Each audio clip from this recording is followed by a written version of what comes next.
എല്ലാവർക്കും നമസ്കാരം.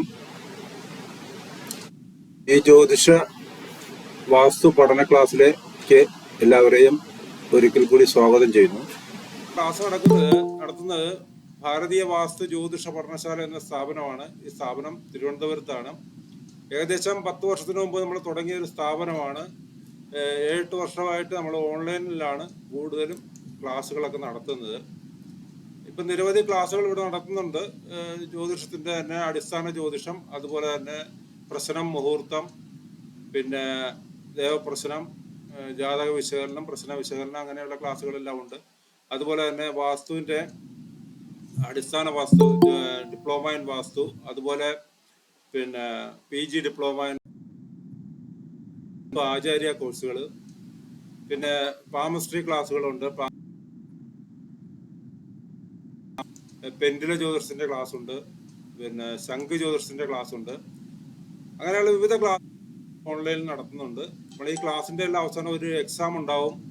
എക്സാം എഴുതുന്ന എല്ലാവർക്കും നമ്മളിവിടെ നിന്ന് സ്ഥാപനത്തിൻ്റെതായ ഒരു സർട്ടിഫിക്കറ്റ് നിങ്ങൾക്ക് തരുന്നുണ്ട്. അതുപോലെ തന്നെ നാക്ടെക്റ്റിന്റെ അംഗീകാരം നമുക്കുണ്ട്. അതുകൊണ്ട് കേരളത്തിന് വെളിയിലോ വിദേശത്തോ ഒക്കെ നമുക്ക് പ്രാക്ടീസ് ചെയ്യാൻ ഉദ്ദേശിക്കുന്നവർക്ക് അങ്ങനെയുള്ള ഒരു സർട്ടിഫിക്കറ്റ് നമ്മളിവിടെ നിന്ന് കൊടുക്കുന്നുണ്ട്. അതിന് പ്രത്യേക ഫീസും ഉണ്ട്. അത് അടയ്ക്കുന്നവർക്ക് ആ സർട്ടിഫിക്കറ്റ് നമ്മൾ ഇവിടെ നിന്ന് കൊടുക്കുന്നുണ്ട്. നമുക്ക് അതിൻ്റെ അംഗീകാരമുള്ളതുകൊണ്ട് അത് കൊടുക്കുന്നുണ്ട്. അപ്പം അങ്ങനെ ഇന്ന് ആരംഭിക്കുന്നത് 2 ക്ലാസ്സുകളാണ് പ്രധാനമായിട്ടും. ഒന്ന് ഡിപ്ലോമ ഇൻ വാസ്തു, രണ്ടാമത്തത് ദേവപ്രശ്നം. ഡിപ്ലോമ ഇൻ വാസ്തു നമ്മളെ പഠിപ്പിക്കുന്നത് ഡോക്ടർ കേശവ സാറാണ്. അദ്ദേഹം ഇവിടെ പിന്നെ യൂണിവേഴ്സിറ്റി കോളേജിലൊക്കെ പഠിപ്പിച്ചിരുന്നതാണ്. ഇപ്പോൾ ഇവിടെ വിവിധ ക്ലാസ്സുകൾ സാർ എടുക്കുന്നുണ്ട്. പിന്നെ രണ്ടാമത്തെ ക്ലാസ് ദേവപ്രശ്നമാണ്. അത് ദേവപ്രശ്നം പഠിപ്പിക്കുന്നത് ഡോക്ടർ മോഹൻ സാറാണ്. അദ്ദേഹം ജ്യോതിഷത്തിൻ്റെ എല്ലാവിധ ക്ലാസ്സുകളും ഇവിടെ എടുത്തുകൊണ്ടിരിക്കുന്ന ആളാണ്. അപ്പം നമുക്ക് ഒരു ചെറിയൊരു പ്രാർത്ഥനയോടുകൂടി നമുക്ക് തുടങ്ങാം. മൂർത്തിത്വേ പരികൽപ്പിത ശശഭൃതോ വർത്മാ പുനർജന്മനാമാത്മേത്യാത്മവിദാം ക്രതുശ്ചയജതാം ഭർത്താമരജ്യോതിഷാം ലോകാനാം പ്രളയോദയസ്ഥിതി വിഭുശ്ചാനേകധായഃ ശ്രുതൗ വാചന്നഃ സദദാത്വനേകകിരണസ്ത്രൈലോക്യദീപോ രവിഃ. ആദ്യമായിട്ട് ക്ലാസ് എടുക്കുന്നത് കേശവ സാറാണ്. സാർ നിങ്ങളോട് സംസാരിക്കും. എല്ലാവർക്കും നമസ്കാരം. ഈ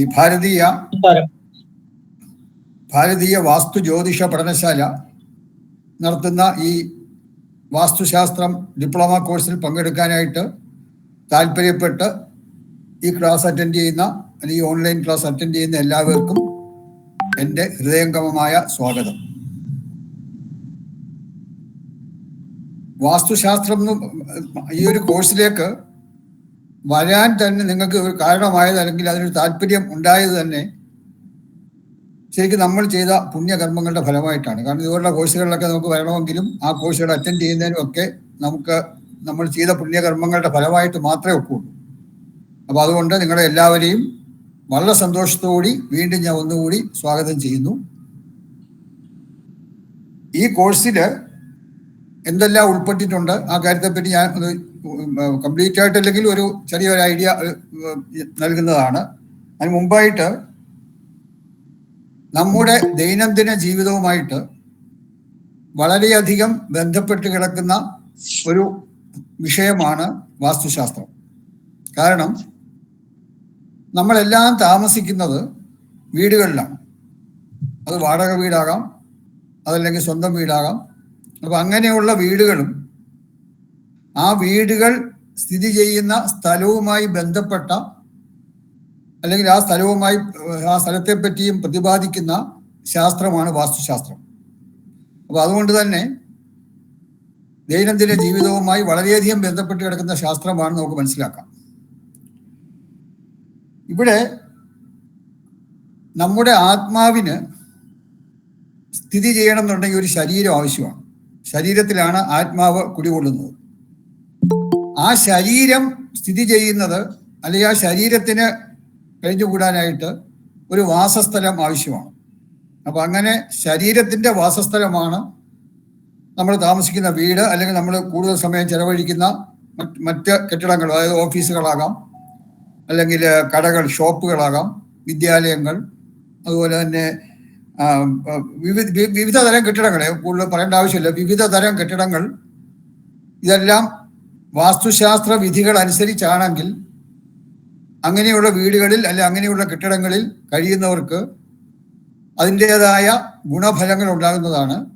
അതേസമയം നമ്മൾ താമസിക്കുന്ന വീടും ആ വീടിരിക്കുന്ന സ്ഥലവും, അതുപോലെ നമ്മൾ കൂടുതൽ സമയം ചെലവഴിക്കുന്ന കെട്ടിടങ്ങൾ, ആ കെട്ടിടങ്ങൾ സ്ഥിതി ചെയ്യുന്ന സ്ഥലം, ഇതെല്ലാം വാസ്തുവിധികൾ അനുസരിച്ചല്ല എന്നുണ്ടെങ്കിൽ അതിൻ്റെ ഒരു ദോഷഫലം നമ്മളെല്ലാം അനുഭവിച്ചുകൊണ്ടേയിരിക്കുകയാണ്.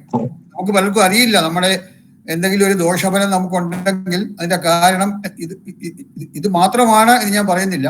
വാസ്തുദോഷം മാത്രമാണ് നമുക്കുള്ള എല്ലാ ദോഷങ്ങൾക്കും കാരണം എന്ന് ഞാൻ പറയുന്നില്ല, അല്ലാതെ പല ദോഷങ്ങളും ഉണ്ട്. പക്ഷെ ഒരു പ്രധാനപ്പെട്ട ദോഷമാണ് വാസ്തുദോഷം. നമുക്ക് മനസ്സിലാക്കി കണ്ടുപിടിച്ച് അതിനെ ദോഷപരിഹാരം ആ ദോഷത്തിന് പരിഹാരം ചെയ്യുവാനും സാധിക്കുന്ന ഒന്നാണ് വാസ്തുദോഷം. മറ്റു ചില ദോഷങ്ങൾ നമുക്കറിയാം. ഇപ്പൊ നമ്മൾ ജനിച്ച സമയവുമായി ബന്ധപ്പെട്ട ദോഷങ്ങൾ, ഇപ്പോൾ നമ്മളെല്ലാം ജനിച്ചു കഴിഞ്ഞു. പിന്നെ ജ്യോതിഷവുമായി ബന്ധപ്പെട്ട ജ്യോതിഷപരമായ ദോഷങ്ങളൊക്കെ ഒരു പരിധി വരെ നമുക്ക് നിയന്ത്രിക്കാൻ ഒക്കുള്ളൂ. കാരണം നമ്മളെല്ലാം ജനിച്ചു കഴിഞ്ഞു, ജനിച്ച സമയം നമുക്ക് മാറ്റാൻ ഒക്കില്ല. പക്ഷെ അതേസമയം വീടുകൾ, നമ്മൾ താമസിക്കുന്ന വീടുകൾ അല്ലെങ്കിൽ കെട്ടിടങ്ങളൊക്കെ അത് അവിടെ എന്തെങ്കിലും വാസ്തുദോഷം ഉണ്ടോ എന്ന് പരിശോധിച്ച്, അങ്ങനെ ദോഷങ്ങൾ ഉണ്ടെങ്കിൽ ആ ദോഷങ്ങൾക്ക് വളരെ എഫക്റ്റീവായിട്ടുള്ള അല്ലെങ്കിൽ വളരെ നല്ല രീതിയിലുള്ള പരിഹാരങ്ങൾ ഇന്ന് നിലവിലുണ്ട്. അപ്പോൾ ആ പരിഹാരങ്ങൾ ചെയ്ത് നമുക്ക് ആ ദോഷങ്ങൾ ആ ദോഷങ്ങൾ ഉണ്ടാകുന്ന അല്ലെങ്കിൽ ആ ദോഷങ്ങൾ കൊണ്ട് നമുക്ക് ദോഷം ഉണ്ടാകാത്ത വിധത്തിൽ നമുക്ക് കാര്യങ്ങൾ ചെയ്യാൻ സാധിക്കുന്നതാണ്. അപ്പം അതുകൊണ്ട് തന്നെ ഈ വാസ്തുശാസ്ത്രം പഠിച്ചിരിക്കുന്നത് നമ്മളെല്ലാവരും ആവശ്യമാണെന്നാണ് എൻ്റെ അഭിപ്രായം. കാരണം നമുക്ക് നമ്മുടെ വീട് അല്ലെങ്കിൽ നമ്മൾ കൂടുതൽ സമയം ചെലവഴിക്കുന്ന കെട്ടിടമൊക്കെ അവിടെ വാസ്തുദോഷം ഉണ്ടോ എന്ന് നമുക്ക് സ്വയം തന്നെ പരിശോധിച്ച് മനസ്സിലാക്കാൻ സാധിക്കും. ആ സ്ഥലത്തിന്റെ വാസ്തുദോഷങ്ങളെ പറ്റി മനസ്സിലാക്കാൻ സാധിക്കും. അപ്പൊ അങ്ങനെ മനസ്സിലാക്കിയിട്ട് ദോഷങ്ങൾ ഉണ്ടെങ്കിൽ എങ്ങനെ പരിഹരിക്കാം, അത് നമ്മൾ ഈ കോഴ്സിൽ ഇവിടെ വാസ്തുദോഷങ്ങളും അതുപോലെ പ്രസ്തുത ദോഷ പരിഹാരങ്ങളും നമ്മളിവിടെ ക്ലാസ്സിൽ ഈ സിലബസിൽ വരുന്നുണ്ട്. പല വിധത്തിലുള്ള ദോഷങ്ങൾ, ഉദാഹരണത്തിന് നമുക്കറിയാം പ്രധാനപ്പെട്ട ദോഷങ്ങൾ ജസ്റ്റ് ഒന്ന് കണ്ണോടിക്കാം. ഇപ്പൊ ദിശാദോഷം. ഏത് ദിശയിലോട്ടാണ് നമ്മുടെ വീട് അഭിമുഖമായിരിക്കുന്നത്, കറക്റ്റ് ദിശയാണെങ്കിൽ, കിഴക്കോ തെക്കോ വടക്കോ പടിഞ്ഞാറോ ആവട്ടെ, ശരിയായ ദിശയിലേക്കാണ് നമ്മുടെ വീട് ഫേസ് ചെയ്യുന്നതെങ്കിൽ, അഭിമുഖീകരിക്കുന്നതെങ്കിൽ വീടിന് ദിശാദോഷം ഒട്ടും തന്നെ ഇല്ല. അതേസമയം ദിശയിൽ നിന്ന് ചരിവുണ്ടെങ്കിൽ, പടിഞ്ഞാറോ തെക്കോ വടക്കോ കിഴക്കോ അല്ല കുറച്ച് ചരിഞ്ഞിരിക്കുകയാണ് വീടെന്നുണ്ടെങ്കിൽ എത്രയാണ് ചരിവ്, അത് നമുക്കൊരു മാഗ്നറ്റിക് കോമ്പസ് ഉപയോഗിച്ച് കണ്ടുപിടിക്കാൻ പറ്റും. അങ്ങനെ മാഗ്നറ്റിക് കോമ്പസ് ഉപയോഗിച്ച് നമ്മുടെ വീടിന്റെ അല്ലെങ്കിൽ നമ്മുടെ കൂടുതൽ സമയം ചെലവഴിക്കുന്ന കെട്ടിടത്തിന്റെ ചരിവുണ്ടെങ്കിൽ, ദിശാദോഷം ഉണ്ടെങ്കിൽ അത് എത്ര ഡിഗ്രിയാണ്, ദിശാദോഷ ഡിഗ്രിയിലാണ് പറയുന്നത്. 10 ഡിഗ്രി ചരിവ്, 20 ഡിഗ്രി, 30 ഡിഗ്രി, 40 ഡിഗ്രി, ഇങ്ങനെ പരമാവധി 45 ഡിഗ്രിയെ ചരിവ് വരുള്ളൂ. അപ്പൊ ഈ ചരിവ് നമുക്ക് മനസ്സിലാക്കി കഴിഞ്ഞാൽ ആ ചരിവ് എത്രയുണ്ടെന്ന് മനസ്സിലാക്കിയിട്ട് അതിനാവശ്യമായ ദോഷപരിഹാരങ്ങൾ ചെയ്തിട്ട് നമുക്ക് ആ ചരിവ് കൊണ്ടുണ്ടാകുന്ന ദോഷം, നമുക്ക് ആ ദോഷഫലം നമുക്ക് ഉണ്ടാകാതിരിക്കാൻ നമുക്ക് ഈ ക്ലാസ്സിൽ നമുക്ക് അതിനെപ്പറ്റി ഈ ക്ലാസ് നമ്മൾ ഇൻക്ലൂഡ് ചെയ്യും. ഈ സിലബസിലുണ്ട് അങ്ങനെ ദിശാദോഷം, അത് ഡിഗ്രിയിലാണ്. അതുപോലെ തന്നെ ദിശാദോഷം പോലെ തന്നെ വളരെ പ്രധാനപ്പെട്ട ഒന്നാണ് ചുറ്റുദോഷം. അത് ചുറ്റുദോഷം എന്ന് പറയുമ്പോൾ വീടിന്റെ വെളിയിലത്തെ ചുറ്റളവാകാം, അല്ലെങ്കിൽ മുറികളുടെ ഉള്ളിലെ ചുറ്റളവാകാം. ഇതൊക്കെ ആ ചുറ്റളവിന് എന്തൊക്കെ ആയിരിക്കണം, ചുറ്റളവ് ഏത് ദിശയിലേക്ക് ഫേസ് ചെയ്യുന്ന, ഇപ്പൊ കിഴക്കോട്ട് അഭിമുഖമായ വീടിന്റെ ചുറ്റളവും പടിഞ്ഞാറേക്ക് അഭിമുഖമായ വീടിന്റെ ചുറ്റളവൊക്കെ വ്യത്യാസമുണ്ട്. അപ്പൊ ഇതൊക്കെ എങ്ങനെയാണ് ഈ ചുറ്റളവ് ഓരോ ദിശയിലേക്കും അഭിമുഖീകരിക്കുന്ന വീടുകളുടെ ചുറ്റളവ്, ഉത്തമമായ ചുറ്റളവ് കണ്ടുപിടിക്കുന്നത് എങ്ങനെയാണ്, ഉത്തമമായ നീളം, ഉത്തമമായ വീതിയൊക്കെ കണ്ടുപിടിക്കുന്നത് എങ്ങനെയാണ്, ഇതൊക്കെ ഈ കോഴ്സിൽ നമ്മൾ ഇൻക്ലൂഡ് ചെയ്തിട്ടുണ്ട്. അപ്പൊ അങ്ങനെ ചുറ്റുദോഷം അത് എങ്ങനെ പരിഹരിക്കാം? ഇപ്പൊ ചുറ്റുദോഷം ഉണ്ടെന്ന് അറിഞ്ഞാൽ മാത്രം പോരാ. ഇപ്പൊ ഒരു ഡോക്ടറിന് ഒരു രോഗിയെ നോക്കുമ്പോൾ ആ രോഗിക്ക് രോഗമുണ്ടെന്ന് പറഞ്ഞാൽ പോരാ, രോഗം പരിശോധിച്ച് അതിനെ ആ ദോഷത്തെ മാറ്റണം. അതുപോലെ തന്നെ നമുക്ക് ചുറ്റുദോഷമുണ്ട് അല്ലെങ്കിൽ ദിശാദോഷമുണ്ട് എന്ന് പറഞ്ഞാൽ പോരാ, അതെങ്ങനെ പരിഹരിക്കാം, അതിന്റെ പരിഹാര രീതികളും നമ്മൾ ഈ കോഴ്സിൽ പഠിക്കുന്നുണ്ട്. അപ്പൊ അങ്ങനെ ചുറ്റുദോഷം, അതുപോലെ തന്നെ ദിശാദോഷം, അങ്ങനെ സ്ഥാനദോഷം, ഓരോ കാര്യങ്ങൾക്കും ഒരു ഉത്തമം, മധ്യമം, അധമമായ സ്ഥാനമുണ്ട്. ടോയ്ലറ്റിന്, അതുപോലെ സ്റ്റെയർ കേസ്, ഗേറ്റ്, ഇങ്ങനെയുള്ള എല്ലാ കാര്യങ്ങൾക്കും നമ്മളൊരു വീടുമായിട്ട് ബന്ധപ്പെട്ട അല്ലെങ്കിൽ ഒരു കെട്ടിടവുമായി ബന്ധപ്പെട്ട എല്ലാ കാര്യങ്ങൾക്കും ഉത്തമം, മധ്യമം, അധമമായിട്ടുള്ള സ്ഥാനമുണ്ട്. ഉത്തമമായ സ്ഥാനമാണെങ്കിൽ ഏറ്റവും നല്ലത്. ഉത്തമമായ സ്ഥാനത്താണ് നമ്മുടെ ഇപ്പം ഏത് കാര്യവും ഉള്ളതെങ്കിൽ അത് വളരെ നല്ലതാണ്. ഇപ്പൊ ഗേറ്റ് ഉത്തമമായ സ്ഥാനത്ത് വരികയാണെങ്കിൽ ഏറ്റവും നല്ലതാണ്. അപ്പൊ എവിടെയൊക്കെയാണ് ഓരോ കാര്യങ്ങൾക്കും ഉത്തമവും മധ്യമവും അധമവുമായ സ്ഥാനം, നമുക്ക് ഈ കോഴ്സിലെ ശുഭ അശുഭ സ്ഥാനങ്ങൾ എന്ന് പറഞ്ഞൊരു ചാപ്റ്റർ ഉണ്ട്. ആ ചാപ്റ്റർ നമുക്കിത് വളരെ ഡീറ്റെയിൽ ആയിട്ട് അതിനെപ്പറ്റി പഠിക്കാനുണ്ട്. അങ്ങനെ ദിശാദോഷം അല്ല, ആ ദോഷങ്ങൾ ഉണ്ടെങ്കിൽ, ചുറ്റുദോഷം അല്ലെങ്കിൽ സ്ഥാനദോഷം ഉണ്ടെങ്കിൽ ഒരു ടോയ്ലറ്റ് തെറ്റായ സ്ഥാനത്ത് വരുന്നു, അത് ആ ടോയ്ലറ്റ് മാറ്റാതെ തന്നെ നമുക്കതിനെ കറക്റ്റ് ചെയ്യാൻ സാധിക്കും.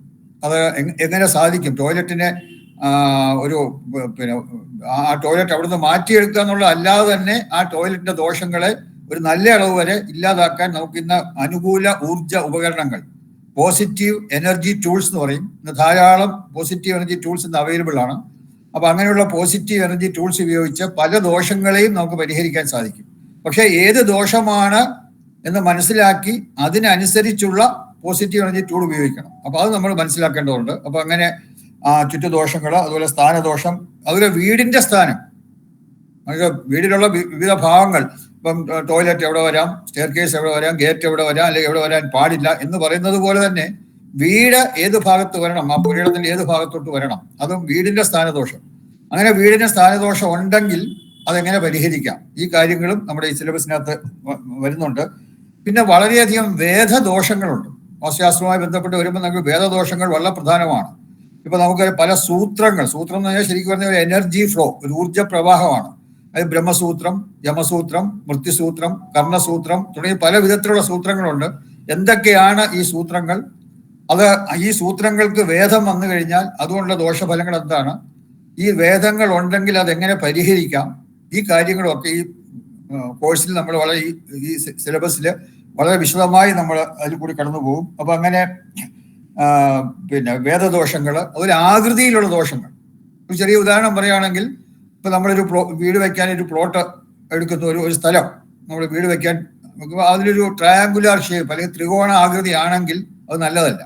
അപ്പൊ അങ്ങനെ ഏതൊക്കെ ആകൃതികൾ ദോഷകരമാണ്, അങ്ങനെ ദോഷകരമായ ആകൃതിയിൽ നമുക്ക് വീട് വെക്കണമെങ്കിൽ ഈ ആകൃതിയെ എങ്ങനെ നമുക്ക് മാറ്റിയെടുക്കാം, ദോഷകരമായ ആകൃതിയെ മാറ്റി അത് ഗുണകരമായ ആകൃതിയാക്കി എങ്ങനെ മാറ്റിയെടുക്കാം, ഈ കാര്യങ്ങളൊക്കെ ഈ സിലബസിൽ കംപ്ലീറ്റ് ആയിട്ട് നമ്മൾ കവർ ചെയ്യുന്നുണ്ട്. അപ്പൊ അങ്ങനെ അതുപോലെ തന്നെ നമുക്കറിയാം പഞ്ചഭൂതങ്ങൾ പറഞ്ഞാൽ നമുക്കറിയാം ജലം, അഗ്നി, ഭൂമി, വായു, ആകാശം, പഞ്ചഭൂതങ്ങൾ. ഈ പഞ്ചഭൂതങ്ങൾക്കൊക്കെ ഓരോ പൊക്കമുണ്ട്, ഹൈറ്റ് ഉണ്ട്. അപ്പൊ നമ്മളൊരു വീട് വെക്കുമ്പോൾ അല്ലെങ്കിൽ നമ്മളൊരു വീട്ടിൽ താമസിക്കുമ്പോൾ ആ വീടിന്റെ പൊക്കം അഗ്നിഭൂതത്തിലാണെങ്കിൽ, പഞ്ചഭൂതങ്ങളിൽ അഗ്നിയുടെ പൊക്കത്തിലാണെങ്കിൽ അത് ദോഷകരമായ അവസ്ഥ നമുക്കുണ്ടാക്കും. അപ്പം അതെങ്ങനെ കണ്ടുപിടിക്കാം? നമ്മുടെ വീടിന്റെ പൊക്കം അഗ്നിഭൂതത്തിലാണോ? അങ്ങനെ കണ്ടുപിടിച്ചാൽ പോരാ, അത് തന്നെ ആ ദോഷം ഉണ്ടെങ്കിൽ അതെങ്ങനെ നമുക്കത് പരിഹരിക്കാം, ഈ കാര്യങ്ങളും വളരെ സവിസ്തരമായിട്ട് നമ്മൾ ഇതിനകത്തുള്ളതാണ്. അപ്പൊ അത് അങ്ങനെ വീടിന്റെ ഉയരം അഗ്നിഭൂതത്തിലായാൽ ഉള്ള ദോഷങ്ങളും അതെങ്ങനെ പരിഹരിക്കാം എന്നുള്ള കാര്യങ്ങൾ. അതുപോലെ തന്നെ വീടിന്റെ ഒരു പ്രധാനപ്പെട്ട ദോഷമാണ് മർമ്മദോഷം എന്ന് പറയും. ഒരു പുരയിടം അല്ലെങ്കിൽ ഒരു വാസ്തുമണ്ഡലം, എന്താണ് വാസ്തുമണ്ഡലം എന്നൊക്കെ നമുക്ക് കോഴ്സ് ചേരുമ്പോൾ കൂടുതൽ ഡീറ്റെയിൽ ആയിട്ട് പഠിക്കാം. അപ്പോൾ ഒരു പുരയിടത്തിന് 100 മർമ്മങ്ങളുണ്ട്. ഈ മർമ്മങ്ങളുടെ മുകളിൽ നമ്മളൊരു വീട് വെക്കുമ്പം ഏതെങ്കിലും മർമ്മത്തിന്റെ മുകളിൽ ഭിത്തിയോ തൂണോ വന്നാൽ അതിന് മർമ്മദോഷം അല്ലെങ്കിൽ മർമ്മപീഠ എന്ന് പറയും. അത് വളരെ പിന്നെ ശക്തിയേറിയ ദോഷമാണ് ഈ മർമ്മദോഷം. അങ്ങനെ മർമ്മദോഷം ഉണ്ടെന്നുണ്ടെങ്കിൽ അതിൽ തന്നെ 4 മർമ്മങ്ങൾ കൂടുതൽ പ്രാധാന്യമുണ്ട്. 100 മർമ്മങ്ങളിൽ 4 മർമ്മങ്ങൾക്ക് മഹാമർമ്മങ്ങൾ എന്ന് പറയും. മഹാമർമ്മങ്ങളുടെ മുകളിൽ നമ്മുടെ വീടിന്റെ ഭിത്തിയോ തൂണോ വന്നാൽ അത് മഹാദോഷമാണ്. അല്ലാതെ ഈ ആകെ 100 മർമ്മങ്ങൾ ഉള്ളതിൽ 4 മഹാമർമ്മങ്ങൾ കഴിഞ്ഞാൽ ബാക്കി 96 മർമ്മങ്ങളുണ്ട്, സാധാരണ മർമ്മങ്ങൾ. ഈ 96 സാധാരണ മർമ്മങ്ങളുടെ മുകളിലാണ് ഭിത്തിയോ തൂണോ വരുന്നതെങ്കിൽ അത് സാമാന്യ ദോഷവും, അതുപോലെ തന്നെ 4 മഹാമർമ്മങ്ങളുടെ മുകളിൽ ഭിത്തിയോ തൂണോ വന്നാൽ അത് മഹാദോഷവുമാണ്. അപ്പൊ ഇങ്ങനെ മഹാദോഷമുണ്ടോ അല്ലെങ്കിൽ സാധാരണ ഉള്ള സാമാന്യ ദോഷമാണോ എന്നൊക്കെ കണ്ടുപിടിക്കാനും, അങ്ങനെ കണ്ടുപിടിച്ചിട്ട് അതിനാവശ്യമായ പരിഹാരങ്ങൾ ചെയ്ത് ആ ദോഷത്തിന്റെ ദോഷഫലം ആ വീട്ടിൽ താമസിക്കുന്നവർക്ക് അല്ലെങ്കിൽ ആ കെട്ടിടം കൂടുതൽ സമയം ഉപയോഗിക്കുന്നവർക്ക് ഉണ്ടാകാതിരിക്കാൻ എന്ത് ചെയ്യണമെന്ന് നമ്മുടെ ഈ കോഴ്സിൽ നമുക്ക് മനസ്സിലാക്കാൻ സാധിക്കും. അപ്പൊ മർമ്മദോഷം, അതുപോലെ തന്നെ വളരെ പ്രധാനപ്പെട്ട ഒരു സൂത്രം, ഒരു എനർജി ഫ്ലോ ആണ് മധ്യസൂത്രം എന്ന് പറയും. വീടിന്റെ മധ്യത്തിൽ കൂടി അത് എങ്ങനെയാണ് മധ്യസൂത്രം എവിടെ കൂടെയാണ് കടന്നു പോകുന്നത്, ആ മധ്യസൂത്രത്തിന് വേദം ഉണ്ടായാൽ എന്താണ് സംഭവിക്കുക, ആ മധ്യസൂത്രത്തിന് വേദം ഉണ്ടായാൽ എങ്ങനെ പരിഹരിക്കാം, മധ്യസൂത്ര വേദദോഷത്തിൽ എങ്ങനെ പരിഹരിക്കാം, ഈ കാര്യങ്ങൾ അവർ നേരത്തെ ചുറ്റളവിന്റെ കാര്യം പറഞ്ഞു. ആ ചുറ്റളവിന്റെ കാര്യത്തിൽ വളരെ പ്രധാനപ്പെട്ട ഒന്നാണ് ഇപ്പം നമ്മൾ താമസിക്കുന്ന വീടിന്റെ വെളിയിലത്തെ ചുറ്റളവ്, അല്ലെങ്കിൽ ആ വീട്ടിൽ നമ്മൾ കിടക്കുന്ന ബെഡ്റൂമിന്റെ ഉള്ളിലെ ചുറ്റളവ്. ഇതൊക്കെ മരണച്ചുറ്റൊക്കെ ആയിക്കഴിഞ്ഞാൽ വളരെ വളരെ ദോഷമാണ്. എന്താണ് ഈ മരണച്ചുറ്റ്, അതെങ്ങനെ കണ്ടുപിടിക്കാം, അപ്പൊ ആ മരണച്ചുറ്റുണ്ടെങ്കിൽ ആ മരണച്ചുറ്റിന്റെ ദോഷം എങ്ങനെ പരിഹരിക്കാം, ഈ കാര്യങ്ങളും നമ്മുടെ ഇതിൽ നമ്മൾ വളരെ വിശദമായിട്ട് നമ്മൾ പോകുന്നുണ്ട്. അപ്പൊ അങ്ങനെ ചുറ്റുദോഷം, മരണച്ചുറ്റെന്നുള്ള ദോഷം, അതുപോലെ ആയം വ്യയം. ആയം എന്ന് പറഞ്ഞാൽ ഒരു വീടിന്റെ ചുറ്റളവിൽ നിന്നാണ്, വീടിന്റെ വെളിയിലത്തെ ചുറ്റളവിൽ നിന്ന് ആ വീടിന്റെ ആയവും വ്യയവും നമുക്ക് കണ്ടുപിടിക്കാൻ സാധിക്കും. അങ്ങനെ ആയവും വ്യയവും കണ്ടുപിടിച്ചാൽ ആയത്തേക്കാൾ വ്യയം കുറവായിരിക്കണം. ആയത്തേക്കാൾ വ്യയം കൂടിയാൽ അതിനെ വ്യയാധിക്യ ദോഷം എന്ന് പറയും. അങ്ങനെ വ്യയാധിക്യ ദോഷം ഉണ്ടെങ്കിൽ എങ്ങനെ ആ ദോഷത്തെ നമുക്ക് ഇല്ലാതാക്കാം, ആ ദോഷം കൊണ്ടുള്ള ദോഷഫലം നമുക്ക് എങ്ങനെ ഇല്ലാതാക്കാം, ഇത് നമുക്ക് ഈ കോഴ്സിൽ വളരെ വിശദമായിട്ട് പഠിക്കാനുള്ളതാണ്. അതുപോലെ തന്നെ ഭൂപരീക്ഷണങ്ങളുണ്ട്. ശരിക്കും വാസ്തുശാസ്ത്രത്തില് 6 പരീക്ഷണങ്ങൾ ഒരു ഭൂമിയുമായിട്ട് ബന്ധപ്പെട്ട് പറയുന്നുണ്ട്. എന്തൊക്കെയാണ് ഈ ഭൂപരീക്ഷണങ്ങൾ? ഇന്നത് വലിയ ഒരു ആവശ്യം എന്ന് പറയാൻ ഒക്കില്ല ഇന്നത്തെ കാലത്ത്. ഇന്ന് കാരണം ഒരുപാട് ടെക്നോളജി വളരെയധികം ഇംപ്രൂവ് ചെയ്തിട്ടുണ്ട്. ഇന്നിപ്പോ ഒരു ഭൂപരീക്ഷണം, ഈ വാസ്തുശാസ്ത്രത്തിൽ പറഞ്ഞിരിക്കുന്ന ഭൂപരീക്ഷണങ്ങൾ 1-2 കാര്യങ്ങൾ ഇന്നും ആപ്ലിക്കബിൾ ആണെങ്കിലും എല്ലാം ഇന്നിപ്പോ നമുക്ക് സോയിൽ ടെസ്റ്റിംഗ് ലാബ് ഉണ്ട്. സോയിൽ ടെസ്റ്റിംഗ് ലാബിൽ നിന്ന് വന്ന് പല ആഴത്തിൽ നിന്നുള്ള മണ്ണ് എടുത്തിട്ട് അതിനെ ടെസ്റ്റ് ചെയ്ത് ആ മണ്ണിനുള്ള ഗുണദോഷങ്ങൾ മനസ്സിലാക്കിയിട്ട് അതിനാവശ്യമായ വിധത്തിൽ ഉള്ള പരിഹാരങ്ങൾ ചെയ്യാനൊക്കെ ഇന്ന് ടെക്നോളജി വളരെയധികം ഇമ്പ്രൂവ് ചെയ്തിട്ടുണ്ട്. പക്ഷെ ആ ടെക്നോളജി എങ്ങനെ നമ്മളുടെ വാസ്തുശാസ്ത്രവുമായിട്ട് സംയോജിപ്പിച്ച് മുന്നോട്ട് കൊണ്ടുപോകാം എന്ന് മനസ്സിലാക്കുന്നതാണ്. പ്രത്യേകിച്ചും നമ്മൾ മനസ്സിലാക്കുന്നത് ഈ മോഡേൺ ടെക്നോളജിയൊക്കെ മോശം എന്നുള്ള ആ ഒരു കാഴ്ചപ്പാട് ഒരിക്കലല്ല. മോഡേൺ ടെക്നോളജിയിൽ ഒരുപാട് കാര്യങ്ങൾ നമുക്ക് മനസ്സിലാക്കാനുണ്ട്. ഒരു വാസ്തു എക്സ്പെർട്ട് എത്രയായാലും തന്നെ പല മോഡേൺ ടെക്നോളജിയും നമുക്ക് ഉപയോഗിക്കേണ്ടി വരും. അതുപോലെ തന്നെ അതിപ്രധാനമായിട്ട് നമ്മുടെ വാസ്തുശാസ്ത്രത്തിൽ പറഞ്ഞിരിക്കുന്ന ആ ടെക്നോളജി, ആ സാങ്കേതികത്വവും ഇതിനകത്ത് വരേണ്ടി വരും. ഇപ്പൊ ഒരു ചെറിയ ഉദാഹരണം പറയാം. ഇപ്പം നമ്മളൊരു ബഹുനില കെട്ടിടം, ഒരു 5 നില 6 നില അല്ലെങ്കിൽ 7 നിലയൊക്കെ ഉള്ള കെട്ടിടങ്ങൾ. ഈ കെട്ടിടങ്ങളിൽ മുൻപ് കാലത്ത്, ഇപ്പോഴാണെങ്കിൽ നമുക്ക് ഒരു വാട്ടർ ടാങ്ക് മുകളിൽ വെച്ചിട്ട് ഇലക്ട്രിസിറ്റി കൊണ്ട് വെള്ളം പമ്പ് ചെയ്ത് മുകളിൽ വെച്ചിട്ട് പിന്നെ ഗ്രാവിറ്റേഷൻ ഫോഴ്സ് കൊണ്ട് എല്ലാ മുറികളിലും ഒക്കെ നമുക്ക് ആ വെള്ളം എത്തിക്കാൻ പറ്റും. അത് പക്ഷേ വാസ്തുശാസ്ത്രം എന്നൊക്കെ വന്ന സമയം എന്ന് പറയുന്നത് ഈ ഇലക്ട്രിസിറ്റി ഒക്കെ വരുന്നതിനൊക്കെ വളരെ വളരെ മുമ്പാണ്. അത് ഇതിന്റെ ഉത്ഭവം എന്ന് പറഞ്ഞാൽ നമ്മൾ അറിഞ്ഞിരിക്കണം. വാസ്തുശാസ്ത്രത്തിന്റെ ഉത്ഭവം എന്ന് പറഞ്ഞാൽ വേദകാലത്തിലാണ്. വേദകാലഘട്ടത്തിൽ ഉത്ഭവിച്ച ഒരു ശാസ്ത്രമാണ് വാസ്തുശാസ്ത്രം. അപ്പൊ ആ വേദകാലഘട്ടത്തില് അന്ന് ഇലക്ട്രിസിറ്റിയോ ഒന്നും ഉണ്ടായിരുന്ന സ്ഥലമല്ല. അപ്പൊ അങ്ങനെ ഉള്ളപ്പോൾ നമുക്ക് ഈ വെള്ളം 5 നില കെട്ടത്തിന്റെ മുകളിലോട്ട് വെള്ളം എത്തിച്ച് അതിൽ നിന്ന് ഇങ്ങനെ ഗ്രാവിറ്റേഷൻ ഫോഴ്സ് കൊണ്ട് കൊടുക്കുക എന്ന് വിചാരിക്കാൻ പോലും ഒക്കില്ല. ഇന്ന് അതൊരു ആവശ്യമാണ്. ഇന്ന് നമ്മുടെ ജലം പമ്പ് ചെയ്യുക എന്നുള്ള ആവശ്യമാണ്. അപ്പൊ അതിനെ താങ്ങാൻ ഇപ്പൊ ഒരു ടാങ്കിനകത്ത് എത്രയോ മെട്രിക് ടൺ വെള്ളം അവിടെ കളക്ട് ചെയ്യാൻ പറ്റും. അപ്പൊ ആ മെട്രിക് ടൺ ആ വെള്ളത്തിന്റെ വെയിറ്റ് നമ്മൾ ഇന്ന് ഒരു കെട്ടിടം നമ്മൾ ഡിസൈൻ ചെയ്യുമ്പോൾ ആ വെയിറ്റും കൂടെ താങ്ങത്തക്കോണം വേണം ചെയ്യാനായിട്ട്. അപ്പൊ അത് അങ്ങനെ മോഡേൺ ആയിട്ടുള്ള കാര്യങ്ങളും കൂടെ നമ്മൾ മനസ്സിലാക്കിയിട്ട് വേണം നമ്മൾ ഡിസൈൻ ആസ്പെക്റ്റിലേക്കൊക്കെ പോകാൻ. അപ്പൊ അതുകൊണ്ട് അത് നമ്മൾ വളരെ പ്രധാനപ്പെട്ട ഒരു കാര്യമാണ്. പിന്നെ അതുപോലെ ഇത് നമ്മൾ ഈ വാസ്തുശാസ്ത്രത്തിൽ ഏറ്റവും പ്രധാനപ്പെട്ട ഒന്നാണ് ഊർജങ്ങൾ, വിവിധതരം എനർജീസ്. പല വിധത്തിലുള്ള ഊർജങ്ങളുണ്ട്. നമുക്കറിയാം ഇപ്പം ഈ സൗരോർജം, അതായത് സോളാർ എനർജി. അതുപോലെ തന്നെ ഇതിന്റെ വടക്ക് ദിശയിൽ നിന്ന് തെക്ക് ദിശയിലേക്ക് നിരന്തരമായിട്ട് പ്രവഹിച്ചുകൊണ്ടിരിക്കുന്ന മാഗ്നറ്റിക് എനർജി, കാന്തിക ഊർജം. അതുപോലെ ഭൂമി സ്വന്തം അച്ചുതണ്ടിൽ കറങ്ങുന്നത് കൊണ്ട് അവിടെ ഉണ്ടാകുന്ന ഒരു ഊർജം, ഭൂമി സൂര്യനെ ചുറ്റിക്കൊണ്ടിരിക്കുന്നതുകൊണ്ട് ഒരു ഊർജം, അതുപോലെ ഗ്രാവിറ്റേഷൻ ഫോഴ്സ്. നമുക്ക് ഒരു എന്തെങ്കിലും എടുത്ത് മുകളിലോട്ടോ താഴോട്ട് വരുന്നത് ഗ്രാവിറ്റേഷൻ ഫോഴ്സ് അല്ലെങ്കിൽ ഗുരുത്വാകർഷണ ശക്തി കൊണ്ടാണ്. അപ്പൊ ഇതൊക്കെ ഊർജമാണ്. അപ്പൊ ഇങ്ങനെ വിവിധ തരം ഊർജങ്ങൾ വാസ്തുശാസ്ത്രത്തിൽ വളരെ പ്രധാനപ്പെട്ടതാണ്. 53 തരം ഊർജങ്ങൾ ഉള്ളതായിട്ട് വാസ്തുശാസ്ത്രം പറയുന്നുണ്ട്. ഇതിൽ ഈ 53 ഊർജങ്ങളിൽ ചില ഊർജങ്ങളൊക്കെ നമുക്ക് ഗുണകരമാണ്, അതുപോലെ ചില ഊർജങ്ങളൊക്കെ നമുക്ക് ദോഷകരമാണ്. അപ്പൊ ഇങ്ങനെ ഗുണകരമായ ഊർജങ്ങൾക്കൊക്കെ ചിലപ്പോൾ ദൈവത്തിന്റെ പേരാണ്. ഇപ്പൊ ഈശൻ, അതുപോലെ ബ്രഹ്മാവ്, പിന്നെ ഇന്ദ്രൻ, ഇങ്ങനെയുള്ള ദൈവത്തിന്റെ പേരുകളാണ് ഈ പോസിറ്റീവായിട്ടുള്ള അല്ലെങ്കിൽ നമുക്ക് ഗുണകരമായ ഊർജങ്ങൾ കൊടുത്തിരിക്കുന്നത്. അതേസമയം പിന്നെ പാപരാക്ഷസൻ, അതുപോലെ പിന്നെ പിലിപിഞ്ചകി, അങ്ങനെയൊക്കെയുള്ള രാക്ഷസന്മാരുടെയും ഒക്കെ പേരുകളാണ് നെഗറ്റീവായിട്ടുള്ള അല്ലെങ്കിൽ നമുക്ക് ദോഷകരമായുള്ള ഊർജങ്ങൾ കൊടുത്തിട്ടുള്ളത്.